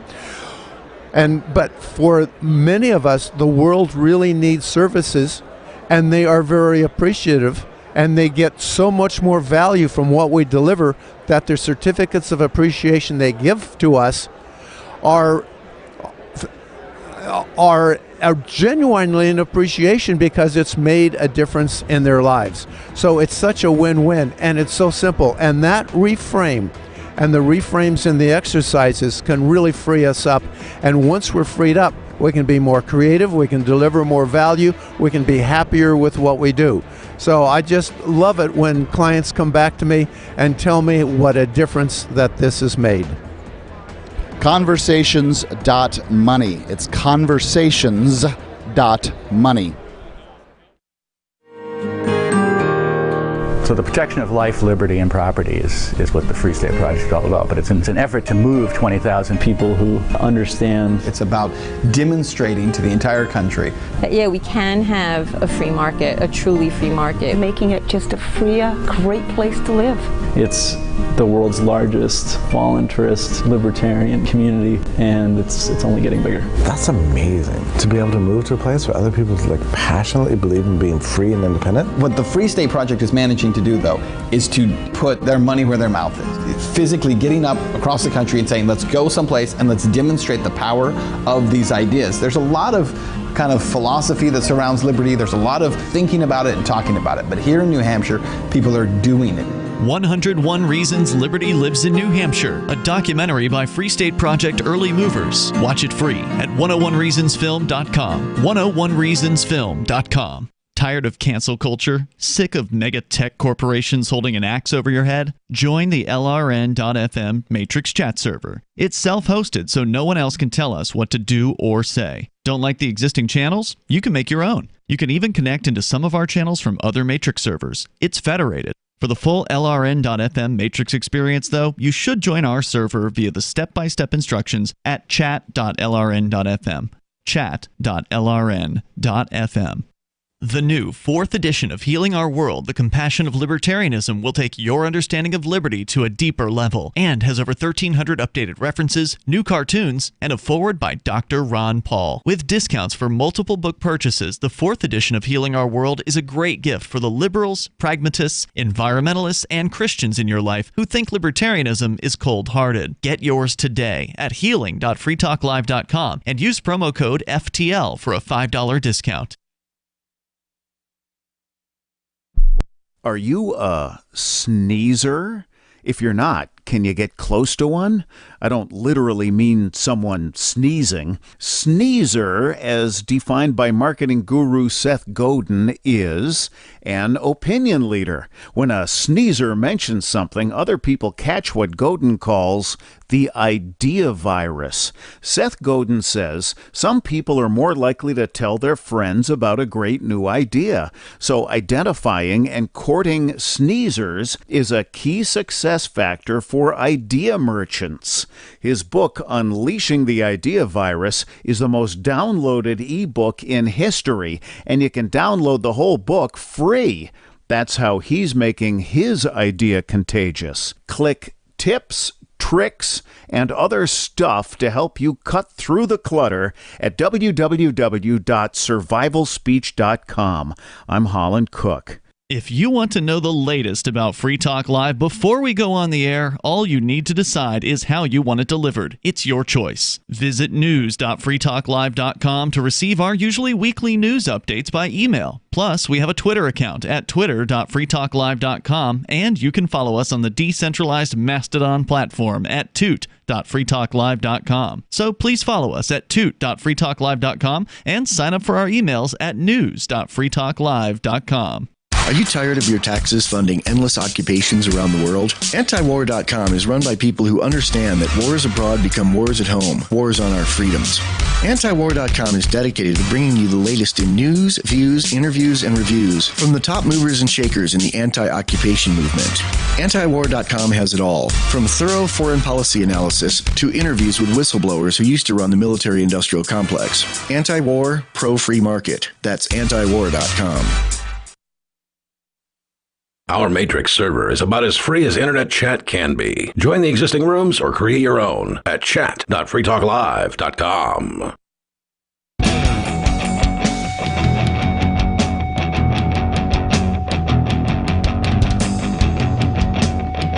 Mark Edge, Free Talk Live here at Freedom Fest. I've got Thomas Sheedy from Atheists for Liberty. We've had a lot of Christian liberty organizations here on Free Talk Live. I really didn't want, as a matter of fact, very few people have I ran out and found for interviews, Thomas, but you're one of them. Well, thank you so much for having me, Mark. I really appreciate coming on the show and glad that we could finally get this arranged. I know that you've been walking and talking to everybody, and I've been walking and talking to so many people because Freedom Fest has just been an amazing experience for everybody. Yeah, Freedom Fest is great, and I can't say enough nice things about it. Valerie, the organizer, just walked by. We've got the sheets here. I know for sure that this will air after the announcement comes out, so next year's Freedom Fest, that's 2023, will be in Memphis, Tennessee. You can find out more at freedomfest.com. I'm excited. The best bet is to get your tickets right now because that's when they're cheapest. freedomfest.com for Freedom Fest Memphis. Thanks for the opportunity to plug that, Thomas. I really appreciate it. So speaking of plugs, I'm kind of interested. Atheists for Liberty.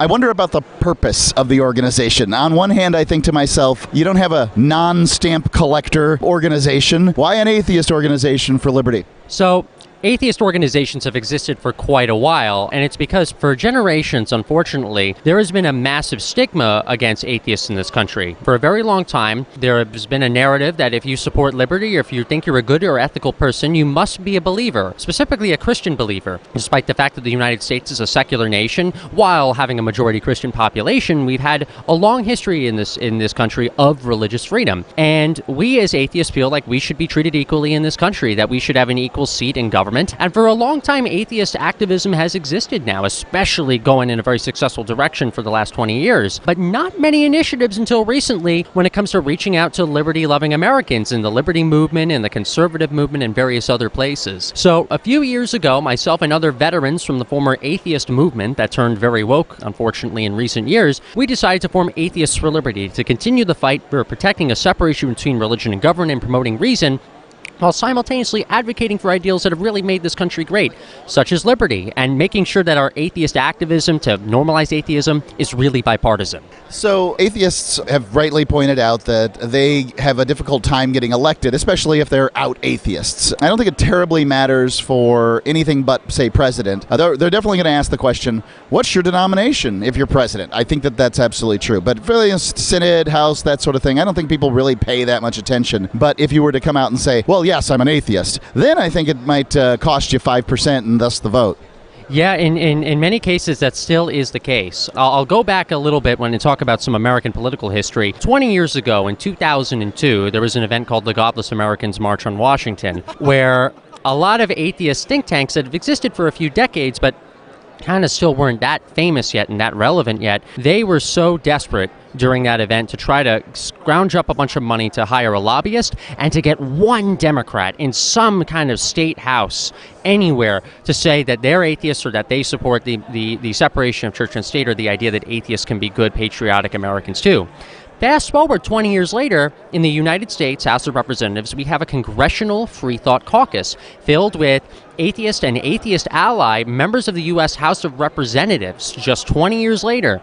The problem is if you take a look at everybody that's in that caucus, they all happen to be a part of one political denomination. The good news is that it took volunteers, it took grassroots efforts, it took fundraising, and it took a lot of activism to normalize the idea that you could be a Democrat, for instance, and be an atheist or a good person, or run for office as a Dem and as an atheist and get elected. And just recently, 20 years later in 2022, in the state of Idaho, there is now a member of the Idaho State House who's a Republican who is an outed atheist, who is running for office and is statistically likely to win more than any other opponent he's got. Just think about what's going to happen just 20 years later with the start of normalizing atheism on the other side of American politics, and finally seeing that on the political right in this country, you could be an atheist, support a separation between church and state, and still love this country and think of this country as the greatest nation in the history of the world. It's going to take some work, but we at Atheists for Liberty are going to get right to it. Can you tell me what an atheist ally is? I've never heard this term before. I usually consider atheists to be people who, they're very long on debate, not certainly long on brains, but I guess to me it's largely a boring conversation that God doesn't exist. Not that not where what they're trying to do within other organizations, because I think it's fair and right. It doesn't, for me, as far as a politician goes, I really don't care. I just care if a politician gets the job done, regardless of their religious beliefs. Actually, I prefer them do nothing at all, but that's fine. So when it comes to that debate, I do actually agree on some of that. But when it comes to being an atheist ally, we have a lot of religious friends here at Freedom Fest, as well as various other conferences and exhibitions that we've done, who might disagree with us on the God question, and we'd get into debates with them and have lovely conversations on why we think it's more important to be reasonable than religious and secular than religious. But we have religious friends who support our right to be here, our ability to push for liberty, and our ability to push for freedom, and to agree to disagree if we can't come to an agreement on the God question on everything else. So I think it's, it is fascinating. But one of the things I was thinking, when I think of libertarianism, I think of a strong streak of no gods, no kings, this long lineage that has come through us through political thought that connects those two ideas, that there's no rulers on the planet and there's no rulers off the planet either. Yeah, and it's why now at our second Freedom Fest exhibition, we've gotten more support now than ever. We were at Freedom Fest 2021 in Rapid City, South Dakota. We had the cheapest exhibition cost that you could have. I think it was bronze. We paid like $1,000 or something like that. We were right in the back of the exhibition hall. But the the Freedom Fest team loved us being there so much. They sent us a personalized letter saying that they would love for us to be there next year. We took advantage of that opportunity. We met up with them at CPAC in Florida and said that we were so thankful for their generosity with us. They gave us a gold sponsorship at half the price. Gold sponsorship at half the price. They allowed us to moderate a debate on the Freedom Fest main stage between Michael Shermer and Eric Metaxas on Is Atheism Dead?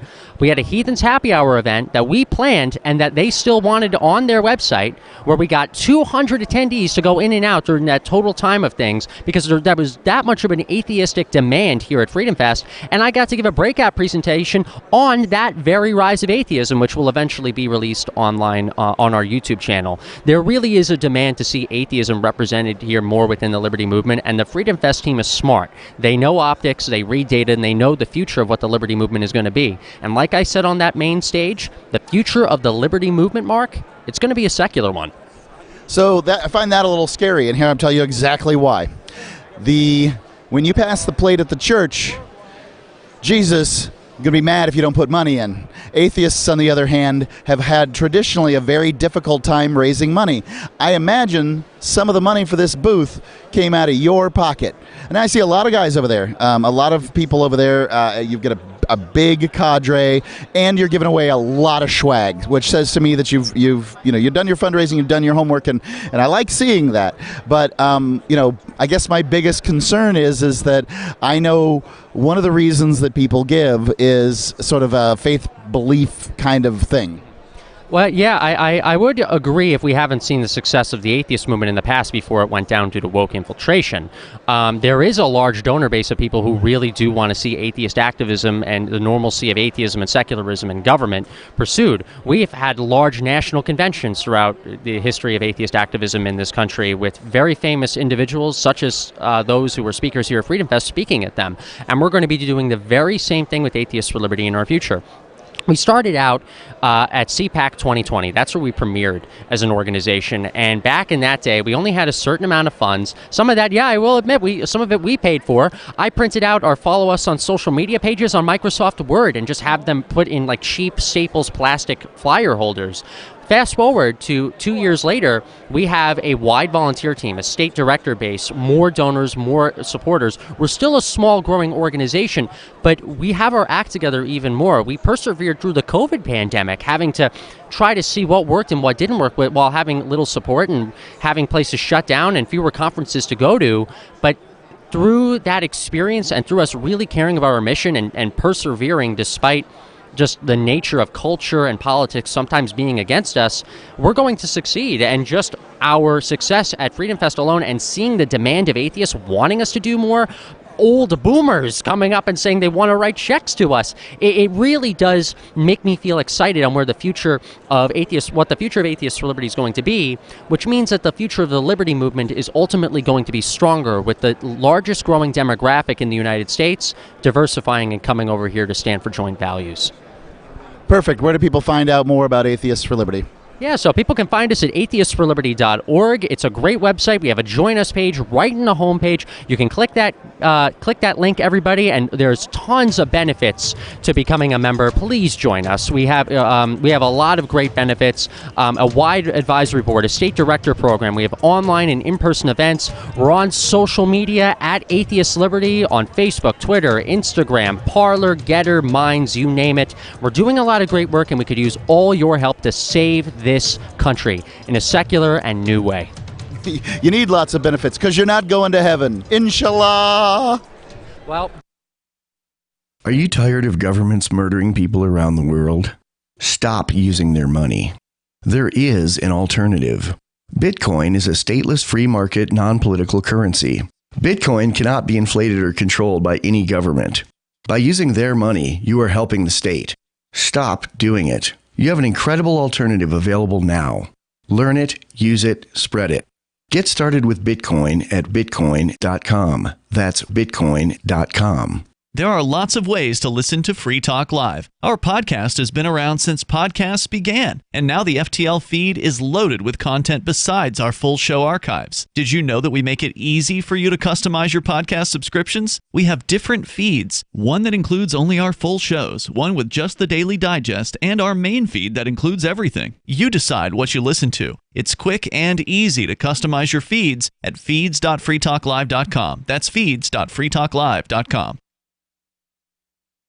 I'm crazy about My Magic Mud. This is the most important oral care product created this millennium, and I'm not kidding. We all have different opinions on politics and issues, but we all have mouths. And I want yours to be as clean as possible, with teeth as bright as they were meant to be. I will never be without My Magic Mud. It's a little surprising, but man, does it work. If you only listen to one thing I say ever, go to mymagicmud.com and get 20% off with code FTL. mymagicmud.com, code FTL. What if you want to hear the latest episode of Free Talk Live, but all you have is your phone, you forgot to download our archive, and you have no data connection? You can call our Listen line at 641-793-0191. That's a long-distance number, so you may incur charges. If not, listen as long as you want. 641-793-0191. The Free Talk Live Listen line, 641-793-0191. The latest episode of Free Talk Live continues with Hour 3 up next after the news here at listen.freetalklive.com. From Feature Story News in Washington, I'm Simon Marks. Italy is facing new elections within the next 70 days after the country's president accepted the resignation of Prime Minister Mario Draghi. He quit today after the collapse of yet another last-ditch effort to save his fragile coalition government. FSN's Hermione Kitson is in Rome. Draghi led a broad coalition government. The big question now is just what kind of alliances will be formed. It's actually the far-right Brothers of Italy party which is topping the polls at the moment, and there is talk that its leader Giorgia Meloni could be a prime ministerial prospect, which would really signal a different direction. So it could be a very interesting and busy summer of campaigning ahead. US President Joe Biden has tested positive for COVID-19. He says he's experiencing only mild symptoms, is isolating in the residence at the White House but working, making a series of phone calls today to elected lawmakers and releasing a video. I've been double vaccinated, double boosted. Symptoms are mild, and I really appreciate your inquiries and your concerns. But I'm doing well. I'm getting a lot of work done. I'm going to continue to get it done. And in the meantime, thanks for your concern, and keep the faith. It's going to be okay. And the White House says it will issue daily updates on the president's health until he tests negative and returns to the Oval Office. The UK's Foreign Secretary Liz Truss, battling former Chancellor Rishi Sunak to become the country's next Prime Minister, is pledging immediate tax cuts if she wins the keys to number 10 Downing Street. In a repudiation of the government in which she serves, she says Prime Minister Boris Johnson's economic policies have choked off growth. This is a critical time. We need bold action. We are in economic difficulty. The whole world is in economic difficulty.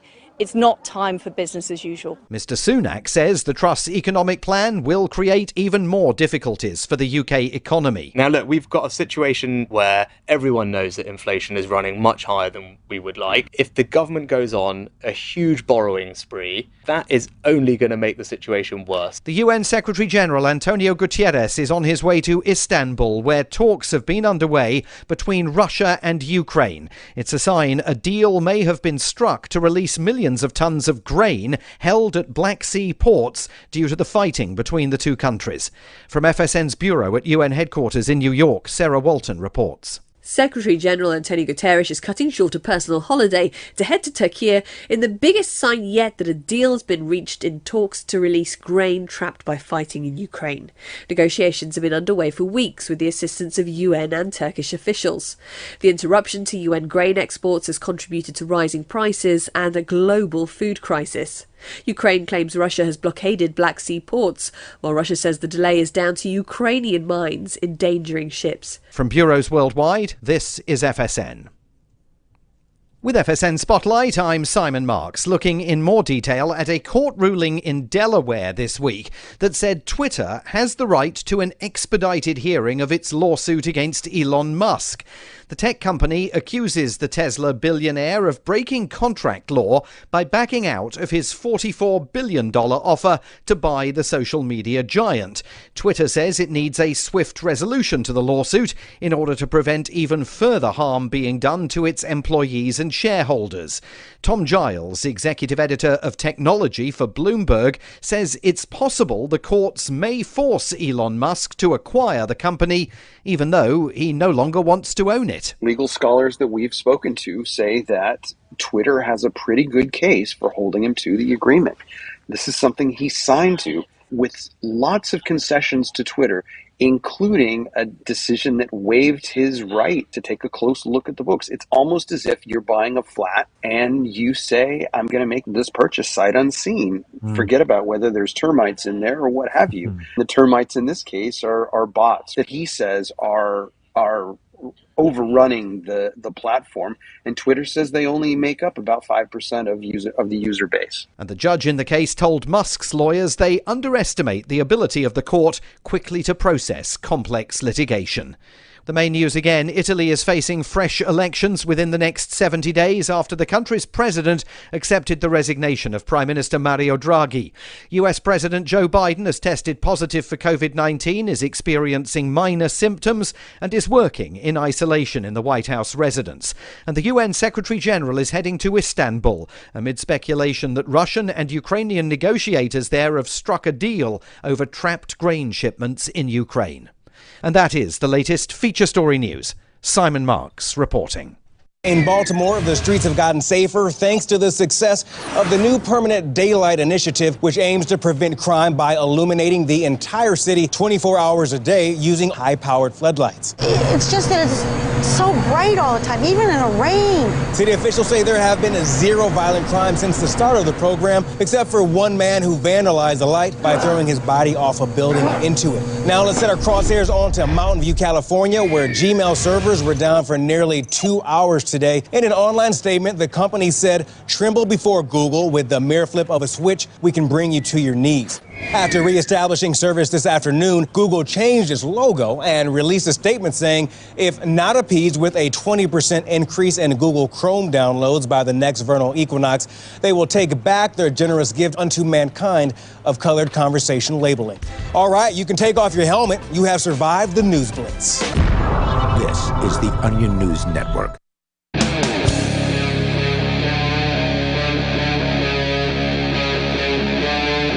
Free Talk Live. All right, it's another edition of the Edgington Post Show here at Freedom Fest for Free Talk Live. I've got with me Edward Hudgens from the Human Achievement Alliance. Now, Edward, you've been on the show many times for, like, the Atlas Society, is that right? That's right, the Atlas Society, the Heartland Institute, I think, and many other places. I've worked at Cato, I've worked at the Heritage Foundation, I worked for the Joint Economic Committee of Congress in the belly of the beast in Washington, D.C., and it's still beastly, by the way.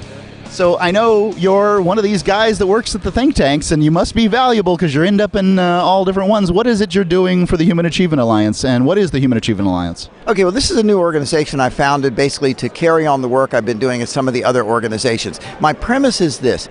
Entrepreneurs using exponential technology in communications and information, biohacking, nanotech, robotics, artificial intelligence, the Internet of Things, could unleash a future of unimagined wealth and prosperity with healthy, long, even 200-year lives. This is not science fiction anymore. That's how good the technology is. From a technological perspective, there's no better time in human history to be alive. Yet, in our society, we see this incredulous polarization of negativity, of people tearing down statues and saying how terrible the world is and the country is and so forth. It has nothing to do necessarily with the COVID pandemic. We have this incredible canyon-wide divide of what we could be, where the opportunities are, and what we actually see in the world today. So what And we have a lot of misunderstandings about what technology can do. People fear that technology is going to take all of their jobs. Biotech is going to produce a race of soulless zombies and robots, and that are going to rule us. The Terminator. All of this sort of misinformation. So what my organization is doing is basically three things. Number one, to educate and to raise consciousness about exactly what is possible with these technologies. Number two, to do this focusing on four topic areas, you might say. First and foremost is our medical reform and longevity. We're to the point now where medical researchers, for example, have been using a technique called CRISPR-Cas9 genetic editing. They've been experimenting to turn off the production of tau proteins in brain neurons. What does that mean in English? Well, it's the clumping of tau proteins in neurons in the brain that's associated with Alzheimer's. Literally, researchers are trying to turn off Alzheimer's. My poor 90-year-old mom has Alzheimer's. I wish they had done this, 20 years ago, but the Food and Drug Administration in Washington, D.C. is in the way. Other areas, by the way, future economy. We are going to lose a lot of jobs. When I say lose a lot of jobs, it means we're going to need more people doing different things. The education system is so disconnected that the big problem is that businesses can't find the talent. Yeah, whatever happened to all the farriers and blacksmiths? The idea that somehow we're going to be reduced to a wasteland of fat people in wheelchairs is ridiculous. No, it's ridiculous. This has been the argument going on for over 200 years with the so-called Luddites. Well, we're not going to have women, hand sewing shirts in workhouses, and therefore everyone's going to be unemployed. This is the whole Marxist idea. But of course, what we know is that every time machines and technology is introduced, there's an adjustment period, but we all end up prosperous. Look, 15 years ago, nobody had a modern smartphone. 0 people. This college dropout, he took like 1 semester, dropped out of college and co-founded Apple Computer, and now 87% of Americans have a smartphone. By the way, my twins have a smartphone right now. Okay, yeah, that's what technology can do. It doesn't eliminate jobs; it creates more opportunities for even higher paying jobs. But this is where the disconnect with education is. You mentioned blacksmiths and all. This is interesting. 70% of Swiss kids go through a learn and earn program when they're in high school. So they try out for a job. It's like they could do carpentry if they want to, or something like that. But most of them go into one of the 200 categories, which are things like finance, pharmaceuticals, computers, all of these kind of things. And Switzerland is one of the most prosperous countries in the world. In this country, maybe 5% of kids go through programs. What happens is they basically get a government loan, a lot of them. They go to college. They spent 4 years getting drunk and laid, come out with huge debts, with a degree that no one is interested in. And then they, of course, have been indoctrinated with the socialist woke dogma. So they go out, they tear down statues, demand that the government gives them everything. And usually, by the way, they've taken their Uber to Starbucks to sit there with their MacBook and complain about the evils of capitalism. Okay, right. They really just don't understand, modern economics and what brought us here to this, this level of technological paradise. Right, exactly. But this is the third part. I said basically education, looking at these 4 areas, which is basically medical, education, future economy, and by the way, technopath from poverty, because we want to do something with the urban poor. But the third part of the strategy is engagement, forming coalitions. There are people who are frustrated with the current system, but who won't speak up. There are people in the longevity movement who I've been working with who want to cure aging, who want to cure diseases, but the Food and Drug Administration is in the way. They want to be the Steve Jobs in these areas. And so what I'm doing is working and trying to form coalitions of groups that we might not agree with them on everything, but they have an optimistic view of the future. The way I'd summarize it, if you want to talk about the philosophical perspective, which is, by the way, what I'm trying to do in the end, is right now we have a culture that's dominated by pessimism, nihilism, anger, impotence, hopelessness, malevolence. I want to replace it with a culture that's dominated by optimism, purpose, joy and achievement, empowerment, and benevolence. And we need that spirit so that we can go out and do all these wonderful things, but we need the liberty to do them. We need the liberty for more Steve Jobs and more entrepreneurs like that to do it. And I think that we, in the freedom movement, can pull together and work with these other folks and get the good ones to say, hey, do you want a dystopian future? Or do you want what we really could do with the technology we have today? Let's embrace it. We don't want the left to take this over, okay? Like they've screwed up so many other things.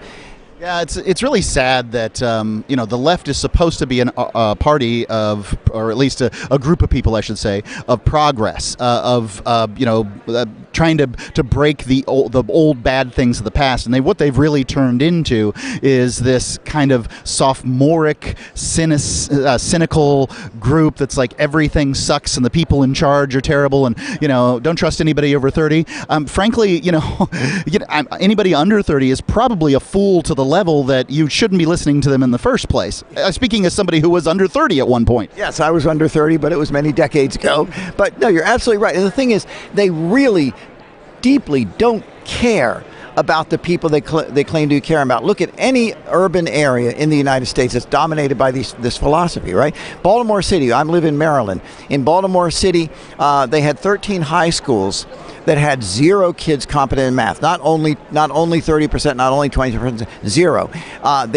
They're crime-ridden hellholes. There was one poor kid about a year or so ago who graduated only 3 classes in 4 years, and yet he was in the top half of his class, and he passed every grade. And the principal of this degenerate school was getting over $200,000 to run this sick operation. That's how bad the situation is. And if you say something about not liking government school, you hate kids' education. I'll tell you who hates kids' education: the people who run government schools and the people who want to fund them. I mean, it takes real people who have passion. One would presume if you spend 4 to 6 years trying to become a teacher that you have some passion for educating kids. One would presume that, but only a bureaucracy of the highest level of malevolence could take that and rip that out of every young person that comes in order to teach these kids. I mean, if you want education, the first thing we need to do is shut down the Department of Education. Only the government can ruin this stuff. Right. Absolutely. And again, I'm convinced, as I say, in Switzerland, 70% of kids go through private apprenticeships. I'm convinced that in the next decade, we have a chance to revolutionize the school system, the government-dominated schooling system, because businesses want something better, the entrepreneurs want something better, and the parents more and more. Look what happened in San Francisco. Edward, I'm sorry to cut you short. It's the Human Achievement Alliance. Tell me how people can find you. You can go to www.humanachievementalliance.org or ehudgens@humanachievementalliance.org. Do you feel like your nation, state, or community no longer holds your values? Have you dreamt of a place where people agree that liberty is important and are free to pursue their projects so long as they respect the property of others? There are many people just like you that are discovering freeprivatecities.com. Their social media links are at the upper right of the page at freeprivatecities.com. All skill levels will be needed when the first of the Free Private Cities opens. It's sooner than you think. Stop arguing and build. freeprivatecities.com. There are basically 2 types of advertising: direct response and branding. Radio's great for direct response with its low cost to listener ratio, but audio can't be beat for branding, which is a longer term endeavor. You want to be the first thing that someone thinks of when they think about your product or service. If you have a local business that you want kept top of mind in your community, call the station. If you need national reach, Free Talk Live's got around 200 radio stations, millions of monthly listening sessions, can suit all budgets, and if we don't think we're right for you, we'll tell you. Email me, mark@freetalklive.com. After a devastating war, the alien visitors were driven back, and their willing human collaborators were left behind to face the music. When Emma Jean Anderson's ex-lover springs her from prison, Nathan Foster and his 14-year-old nephew Ben are tasked with bringing the pair to justice. An easy enough job until they discover something is inside Emma Jean, and the fate of the planet hangs in the balance. The Family Business by Mike Coopery from BaneBooks.com. Looking for a great real estate investment? Consider New Hampshire, which is ground zero for the Liberty Movement. Your first call should be to Mark Worden from Porcupine Real Estate. He's more than just a real estate agent. He's your New Hampshire concierge. Where are the best places to live? Do you want farm, city, the burbs, or forest? Do you want a duplex or multifamily building so that renters pay your mortgage? There are homes in all price ranges in New Hampshire, and Mark can help with financing too. Invest in liberty and property. Mark Worden can help. PorcupineRealEstate.com. Free Talk Live. I wish you would have answered the question as to what's the age range. I mean, if two 10-year-old boys are playing doctor with each other, and he was specific that he said it was okay for a boy and a girl to play doctor, which did happen to me when I was that age, but I was maybe 2.5, 3 years older than that girl. Am I a molester? She was the one trying to take my pants off. Should she go to jail? You know, people like Lou, they get all upset over things like this when they're not even apprised of the facts. And you try to tell them the facts, and since it doesn't fit with their worldview, right. It doesn't fit with their core belief system, it can't be possibly true that I could have possibly have known what I was doing at that Children age. who are engaged in sex with somebody who is older are being manipulated. That's one of them. And, sometimes sometimes that's true. Absolutely. There's and no doubt. And sometimes it's not. Free Talk Live, 7 nights a week from 7 to 10 Eastern, live on the Liberty Radio Network at LRN.FM. Tired of cancel culture? Sick of mega tech corporations holding an axe over your head? Join the LRN.FM Matrix chat server. It's self-hosted, so no one else can tell us what to do or say. Don't like the existing channels? You can make your own. You can even connect into some of our channels from other Matrix servers. It's federated. For the full LRN.FM Matrix experience, though, you should join our server via the step-by-step instructions at chat.lrn.fm. Chat.lrn.fm. So you've signed the Shire Society Declaration and are planning your move to New Hampshire to be around more liberty-oriented people. Next, sign up for the Shire Society Forum at forum.shiresociety.com. There are a bunch of people there who are already in the Shire, and they want to meet you. If you're already in the Shire physically, you should also come by the forums. Remember, not everyone uses Facebook. New people are signing up for the Shire Society Forum every month, so drop in and say hello at forum.shiresociety.com. You can stick it to the man and big tech. Join our FTL social mastodon at social.freetalklive.com.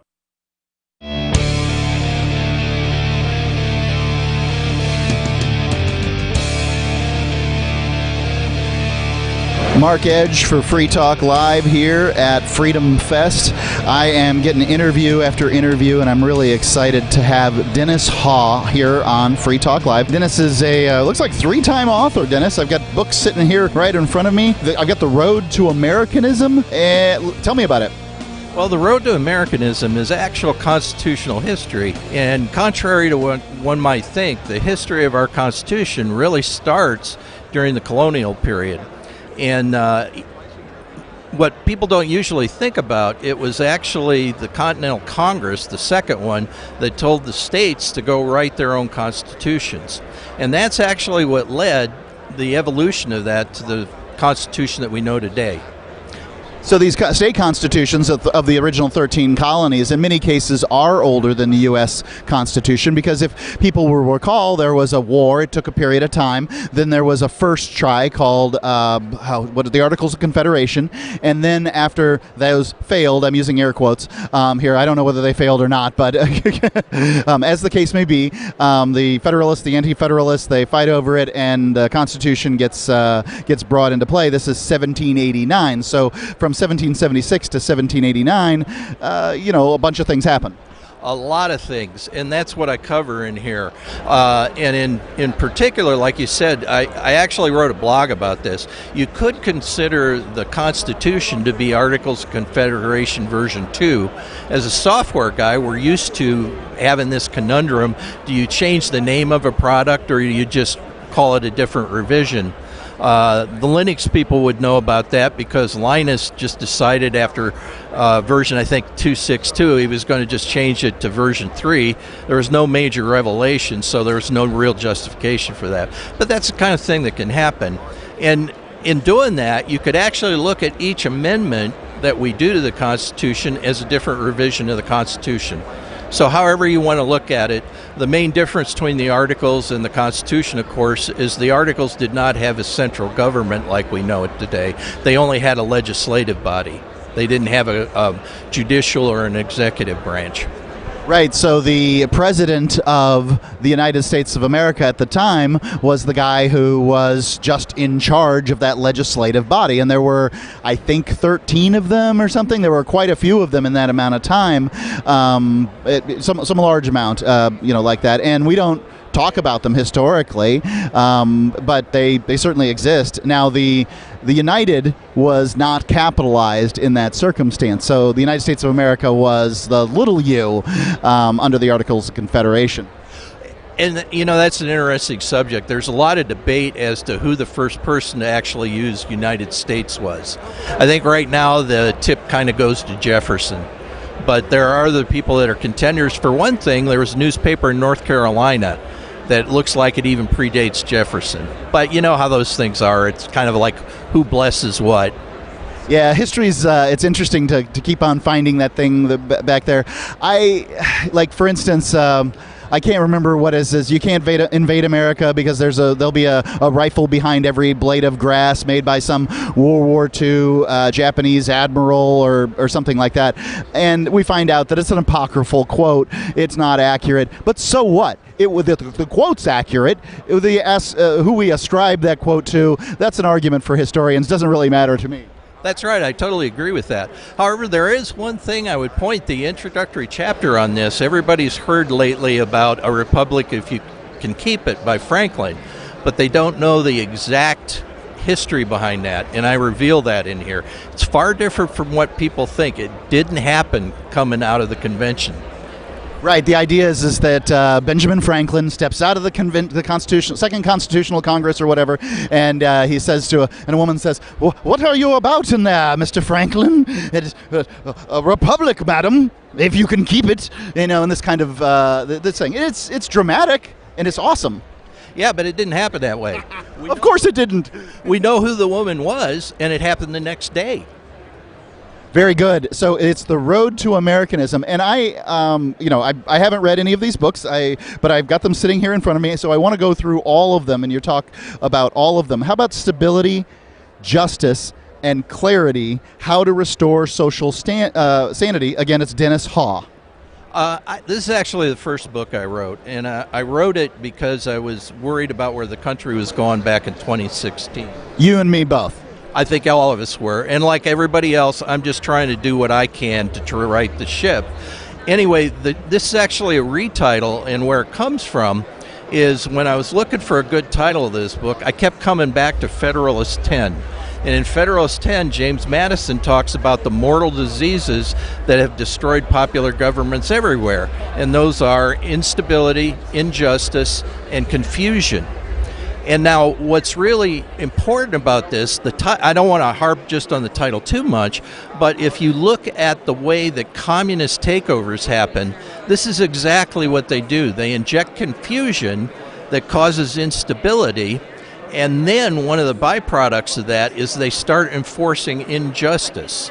And there is no bigger injustice than social justice.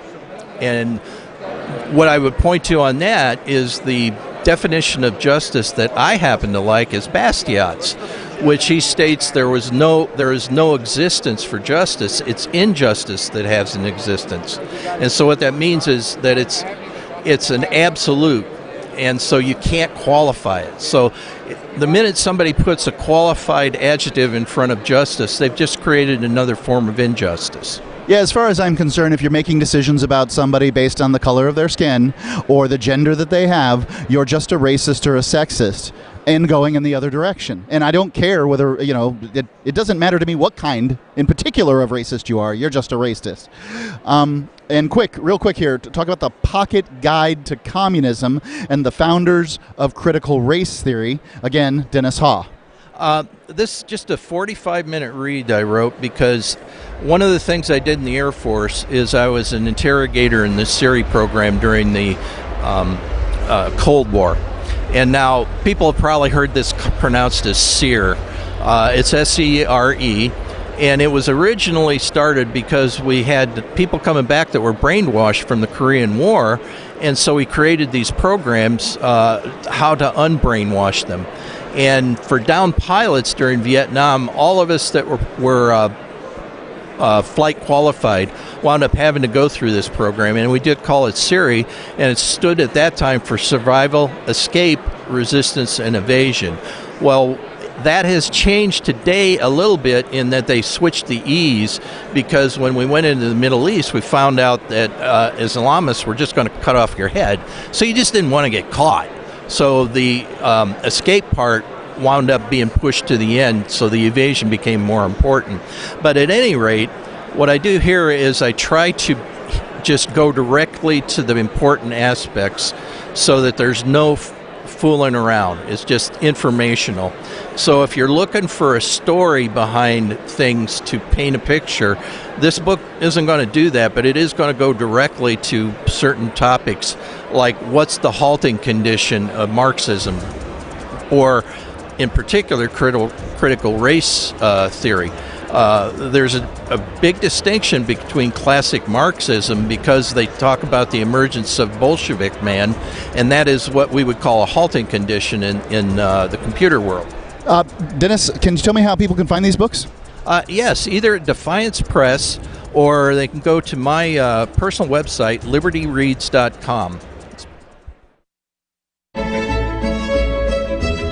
Carl Watner, longtime proponent of a voluntary society, died last December. You may have seen his articles published on his website, voluntarist.com, in his newsletter, The Voluntarist, the Mises Institute, or elsewhere over the last 40 years. His newest book, I Must Speak Out, Volume 2, The Best of the Voluntarist, is now available via Liberty Under Attack Publications. This 430-page second volume spans the years of 2000 through 2020 and includes articles by Carl Watner, Hans Hermann Hoppe, Carl Hess, Benjamin Tucker, George H. Smith, Lysander Spooner, Pete Eyre, Joyce Brand, and many others. I Must Speak Out is for the newly initiated, the veteran voluntarist, or anywhere in between. Buy the book now at libertyunderattack.com/voluntarist. For more great content on building a voluntary society and for Carl's extensive archives, check out voluntarist.com. From Feature Story News in Washington, D.C., I'm Benji Haya. The committee investigating the deadly January 6th attack on the U.S. Congress last year has been laying out in minute-by-minute detail how former President Donald Trump failed to act for more than 3 hours as violent protesters breached the Capitol building. In the 8th in a series of hearings, the second taking place in prime time, lawmakers presented the case that the then-president showed a supreme dereliction of duty throughout the insurrection as he watched rioters, inspired, the committee alleges, by his false claims of election fraud, storm the heart of American democracy. Committee Vice Chair Liz Cheney says investigations will continue. The dam has begun to break. We have considerably more to do. We have far more evidence to share with the American people and more to gather. And more hearings are expected in September. Also in Washington, D.C. I'm doing well. I'm getting a lot of work done. I'm going to continue to get it done. And in the meantime, thanks for your concern, and keep the faith. It's going to be okay. Current US President Joe Biden has tested positive for COVID-19, suffering from very mild symptoms. From Washington, Kate Fisher has the details. President Biden is fully vaccinated and twice boosted. The White House says he's begun taking the antiviral medication Paxlovid. Consistent with federal health guidelines, the president will isolate at the White House and carry out his duties virtually until he tests negative. The White House will provide a daily update on his status. They say his last previous test for COVID was Tuesday when he had a negative result. In the UK, the race to succeed Prime Minister Boris Johnson is hotting up. There are now two contenders to take the keys to number 10 Downing Street, former Chancellor of the Exchequer Rishi Sunak and Foreign Secretary Liz Truss, who've both taken to the campaign trail before Conservative Party members decide who'll become Britain's fourth leader in 6 years. From our FSN bureau in London, Sally Patterson reports. Though Rishi Sunak won each of the 5 rounds of voting in Parliament, Liz Truss is polling higher with the Conservative grassroots. The rivals will now spend their summer recess touring the UK and drumming up support from around 160,000 members eligible to vote. This comes after Boris Johnson stood down earlier this month following a string of scandals which lost him the support of his cabinet. And by September, Britain will have a new Prime Minister. Meanwhile, Italy will hold snap elections later in September after Mario Draghi announced he's resigning as Prime Minister, just a year and a half after he was appointed as the country's unelected head of a unity government. Mr. Draghi's coalition partners had refused to back the former European Central Bank chief in a confidence vote. That news as the ECB raised interest rates for the first time in more than 11 years as the bank tries to control soaring Eurozone inflation. From bureaus worldwide, this is FSN. Don't miss a moment of Free Talk Live. Get our archives daily via our podcast at feeds.freetalklive.com.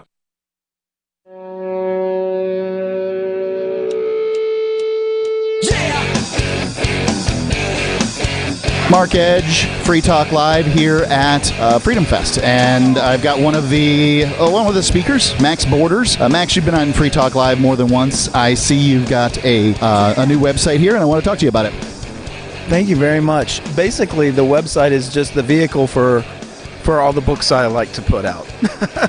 I know you are such a content producer and great for the Liberty Movement. So the website is social-evolution.com. That's social-evolution.com. Speaking of books, what do you got going on? My latest book is The Decentralist: Mission, Morality, and Meaning in the Age of Crypto. Now, crypto is the theme of the book, no doubt, and I'm really happy to have that as a peg, particularly given everything that's going on. We're going through another crypto winter right now. I assume some of your listeners are going to be into crypto a little bit, but the thing about The Decentralist is I really wanted to write something and take a chance with something like a secular scripture for the decentralist movement. And those are people who are into decentralizing power in all conceivable ways. So I don't want to hawk a book too much, but I will say this. Crypto enthusiasts are aware of the degree of scammers and bad actors in the space. And I really have believed, and I believe that to some degree Satoshi Nakamoto, who really was the Gutenberg of crypto, also had a moral mission, or mission, morality, and a sense of life meaning because of this. So I really wanted with this book to bring that to bear, because not only are we seeing that the state and this sort of authoritarian arms race between left and right is not causing people to embrace moral thinking at all. It's causing people to be more. It's getting them pulling them into these partisan tribes in which they are at war with one another, essentially. And you're willing to parcel off and sell off your moral convictions a little bit at a time in order to win against the other side. We've got to, within the crypto movement and the decentralist movement, create a moral high ground. And that moral high ground starts with some of the traditional thinking of people who listen to this podcast, and that is that you start by excising compulsion from your life. But you don't just do that by personally, although that's where it starts. And I really, and some listeners might find this a bit cultish or weird. This is what I was talking about with taking risks with this book. I believe we need to form something of an ethical cult around moral practice. So I appeal to some of the Eastern traditions and the idea of practicing morality. In a lot of ways, I think classical liberals, libertarians, and anarchists kind of pay lip service to abstractions without really practice. So you'll hear about some people talking about the non-aggression principle, or Mills' harm principle, or some of the other sort of libertarian basic ideas, but they tend to live in abstraction land. And part of the impetus behind this book is that we need to make our morality, our worldview, a daily practice. I enumerate, for example, 6 moral spheres that we need to adhere to, and practice those daily, actively, as if we were practicing jujitsu or practicing yoga or any other kind of practice that allows you to become excellent in some way. We need to be excellent in our the way we show up in the world, and that's the way it starts. I agree completely with what you're saying, and I think that there's one of the places that the state, centralization or whatever it is, gets its foothold is if you paid $5,000 for an NFT of a smoking gorilla, or whatever it is that you did, and that $5,000 NFT is now worth 500 or 50, or I don't know why anyone would pay for it. Nothing, whatever it is, it crashes in value to zero. Whatever the situation might be, it's going to feel like, we need a little regulation in here. This is how they get their foothold. Now, what we have with financial institutions and banks currently is corruption on an industrial scale. It looks different than the corruption that exists in the crypto sphere, but it's no less corruption than anything else. When you've got, teams of brokers as salespeople selling the thing that is most benefits the bank, the investment bank, or whatever it is, that's no different. It's just corruption, but it's a different sort of corruption. It's the corruption that's allowed by the centralized system. And so we libertarians advocate for a buyer beware scenario, but once you create a playground for corrupt people to rip people off, all the corrupt people that are going to rip people off are coming into that playground. So and then the playground isn't much fun to play in anymore. And we advocated on Free Talk Live. We're the first media in the world to talk about Bitcoin. The first. We beat out everybody else just because a caller happened to call in, and we're decentralized in that nature. But I think that decentralization needs some kind of reign, and I think I don't know how to describe that. I don't know how to say it, but it doesn't feel like the solution to everything. So what you're talking about, this what you called a moral cult around it, I think that it makes sense, and I think we do need to practice these things. This is the guide. It sounds like it's giving a guide for the practice that libertarians should have. What are these 6 principles that you're talking about? That's a great question. I appreciate your asking it. Quickly to enumerate them, the first one is going to be nonviolence. Right? In the Eastern traditions, it's called ahimsa. We call it non-aggression, whatever you want to call it. But the idea, the way we upgrade that is to think of it as an active daily practice. So nonviolence in thought, word, and deed. It's easy to think violent thoughts about people. It's easy to say disparaging things. So to reorient ourselves around nonviolence, we need to do it inwardly too. So this is about an inward turn as well. It's really about positioning ourselves and showing up in the world as beings where we radiate peace. We don't just talk about it, we radiate it. And I think that's important. So in Quakers, which I am, we have a testimony called the Peace Testimony, and I think that, and I often call Quakers proto-libertarians because they came up with these principles early on. So let's go to number 2. Number 2 is integrity. This is being a person of your word, being true to yourself, and being true to others, right? Integrity, the word integrity, we sometimes think of systems as having integrity. They hold together. The way we talk about integrity is in terms of truthfulness.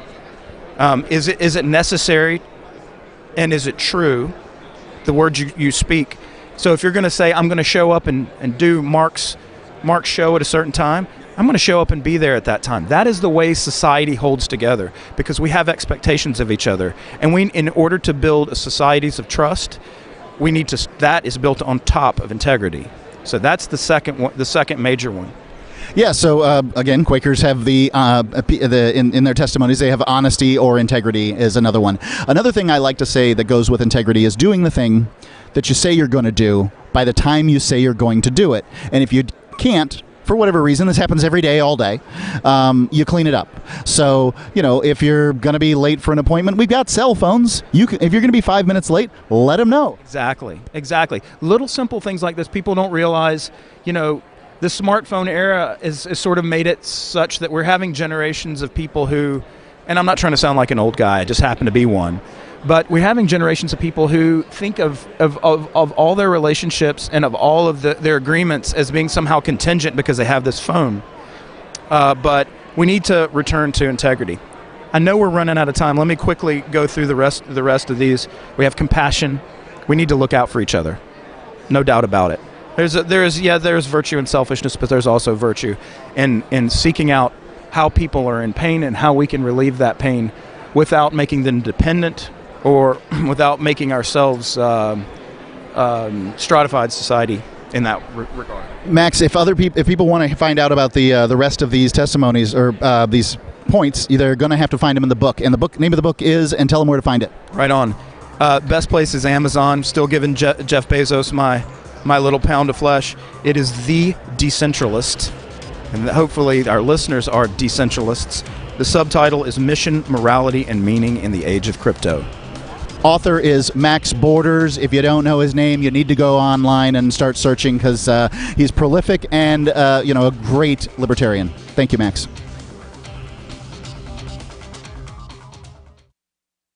Hey, you are going to love the movie Victimless Crime Spree. It's hilarious, heartwarming, and carries a ton of inspiring freedom messages. Feeling down about the lack of liberty in your life? You need to put on this film with some friends and have a good laugh. It's a true story about me and my friends in New Hampshire living free, singing, dancing, and getting arrested. Of course, it's all on video, and the bad guys, the cops, judges, bailiffs, and sheriffs, they all play their part like it's out of a movie or something. You would think we scripted the whole thing, but it's real life. Go ahead and have a watch, and if it's been a while, have another look. I guarantee you'll notice things now that you didn't notice before. And the best part is that you're going to walk away feeling a renewed sense of your own power. You are the master of your destiny, and you will be free in your lifetime. Victimless Crime Spree.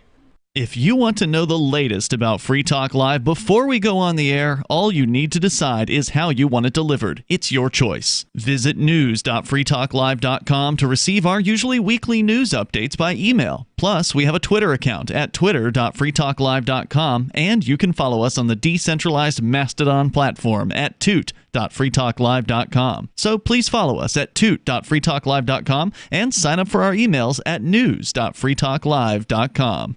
The new 4th edition of Healing Our World, The Compassion of Libertarianism, will take your understanding of liberty to a deeper level and has over 1,300 updated references, new cartoons, and a foreword by Dr. Ron Paul. With discounts for multiple book purchases, the 4th edition of Healing Our World is a great gift for the liberals, pragmatists, environmentalists, and Christians in your life who think libertarianism is cold-hearted. Get yours today at healing.freetalklive.com and use promo code FTL for a $5 discount. On Free Talk Live, we're bringing people to the ideas of liberty every day. From wrestling superstars like Glenn Jacobs. You guys really are having an impact, I believe. Like I said, a lot of where I am now is due to listening to Free Talk Live. You changed my mind on some very important issues years ago. To random people tuning in on the radio.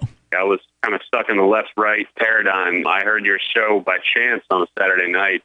From there, I went on, joined the Free State Project, and become an amplifier. So, I mean, that's really the reason why I amp is because I know that if it wasn't for you guys being on as many stations as you are, I never would have found the ideas of liberty. You can help more people hear the message of liberty by joining Free Talk Live's AMPS program on Patreon for as little as $5 a month. And you'll get access to special perks. Visit amps.freetalklive.com, amps.freetalklive.com. There are lots of ways to listen to Free Talk Live. Our podcast has been around since podcasts began, and now the FTL feed is loaded with content besides our full show archives. Did you know that we make it easy for you to customize your podcast subscriptions? We have different feeds, one that includes only our full shows, one with just the Daily Digest, and our main feed that includes everything. You decide what you listen to. It's quick and easy to customize your feeds at feeds.freetalklive.com. That's feeds.freetalklive.com. Should you be able to earn an honest living free from senseless government interference? The Institute for Justice thinks so. That's why we've spent years defending hard-working men and women from pointless government regulations. Nationwide, IJ has created opportunity by reducing government power. But there is still more work to be done. Visit our website today at ij.org. Let IJ take care of the government so you can take care of your business. We're still not sure why you'd want to watch, but our video feed is streaming nightly for free at cam.freetalklive.com.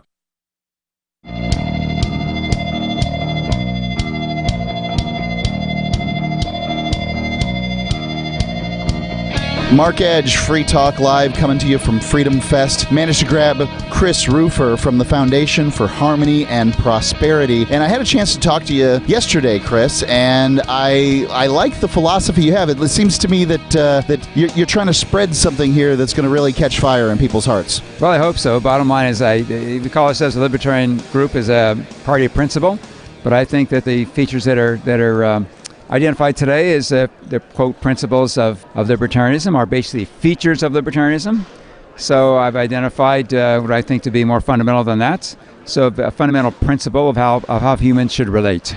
So I'd like to hear those principles. I really do. I like the non-aggression principle as an idea, but I feel it's a foundation, not a place to. It's not complete. I look at it principles in two forms. So one is principles which you and I would use and everybody uses in their lives. We make decisions on what those are going to be. And it could be I'm going to eat breakfast every morning. That's going to be part of my health program. It could be that I'm going to drive white cars because they're the safest. Because I'm going to return phone calls and my mail. I'm going to be responsible along those lines. Those are principles which you personally identify that you're going to use. They're foundational statements which you use to live our lives. And they're great. But there's another term or concept on how you can use the term principle in the form of like gravity. So you got natural world out there, and there's things there that we can't change. So versus principles that we can identify and state that these are ours, they are changeable. But you can identify a principle in nature, like gravity, or the way chemicals react versus temperature, etc. We can't change those. We can't pass a law in the city council to say, well, this weekend we're going to have a fair, and so there should be no rain.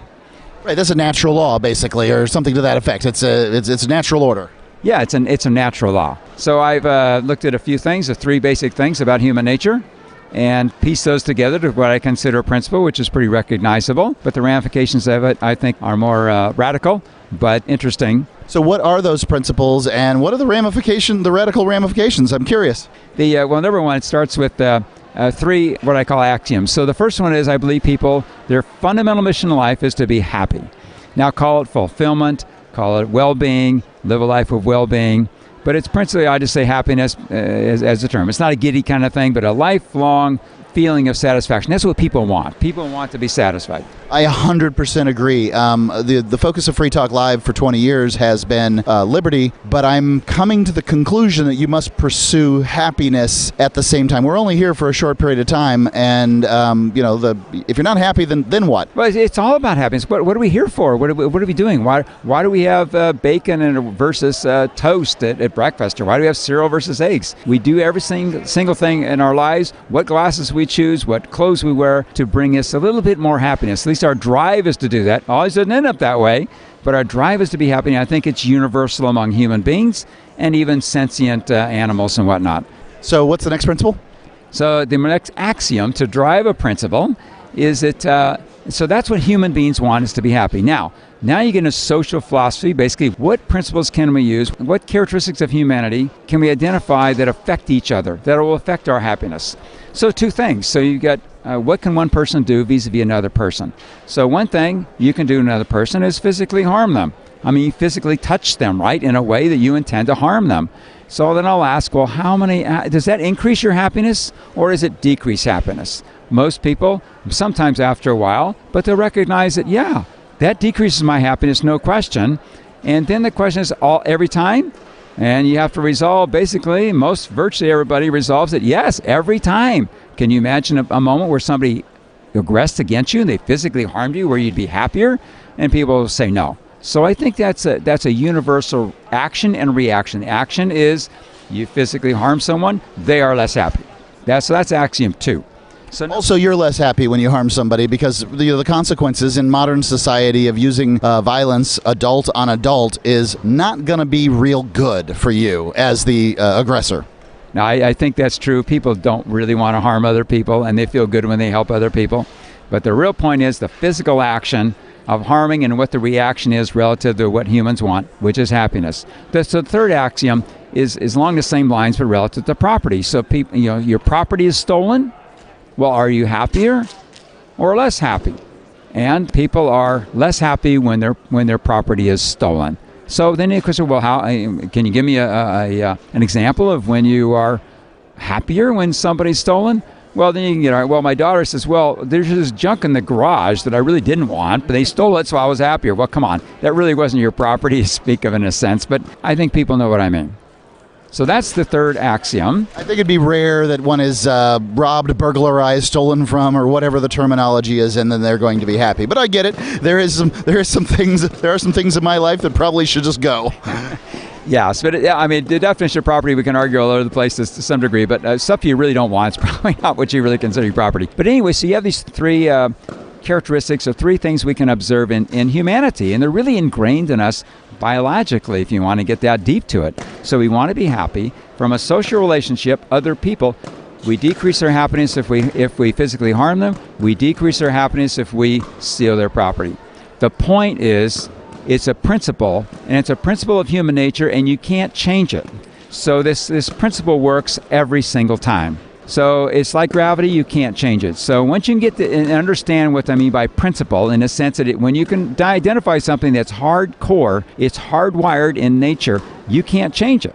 Yeah, I think that's true. You cannot change that. So what is the Foundation for Harmony and Prosperity doing to bring this revelation of yours forward? I think you're accurate. I wouldn't doubt it. I think we've been libertarians have been doing a lot in the sphere of politics, and that this is something one can implement in your life. You can be happier now. Yeah, I think it pertains to your personal life in one way. But the radical part about it, what it shows, I believe that as a principle that's really founded in nature, is that when you look then at, and that's a social philosophy, it's how we should work together, and that's how we do work together. Everybody has those principles in their personal life, or they wouldn't have friends if you go around harming other people. So we have to live by those principles. The difference now is you get to this concept of government and coercion, and ask yourself what law the government passes is not backed up with a gun or the threat of it.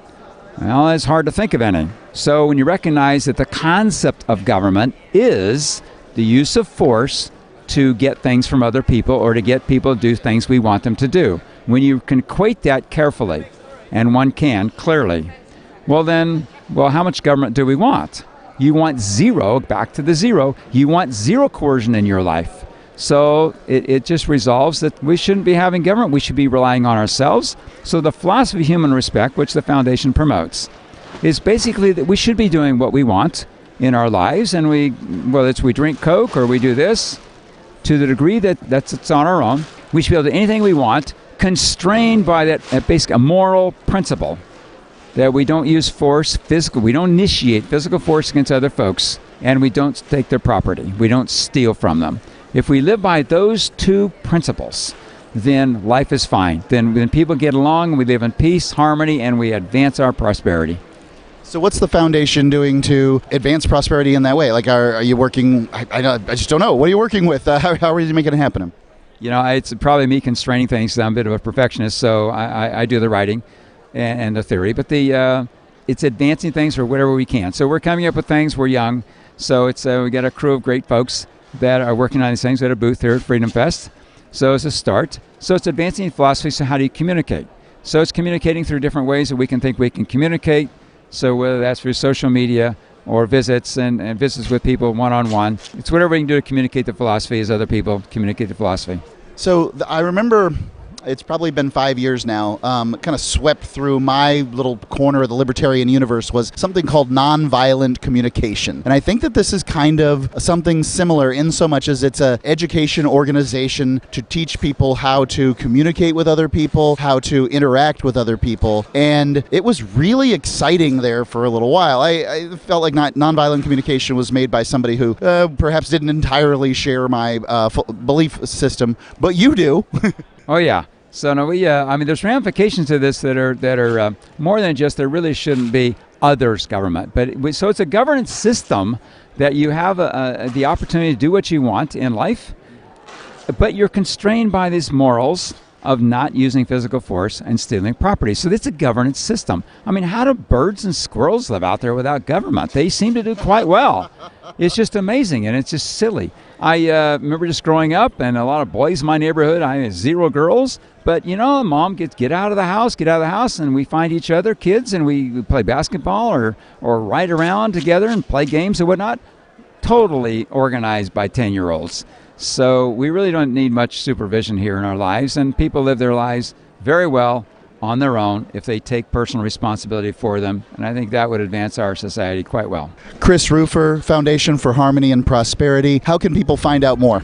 We've got a website. We haven't got a lot on it. We're really working on that. So we got a website, and it's harmonyprosperity.org.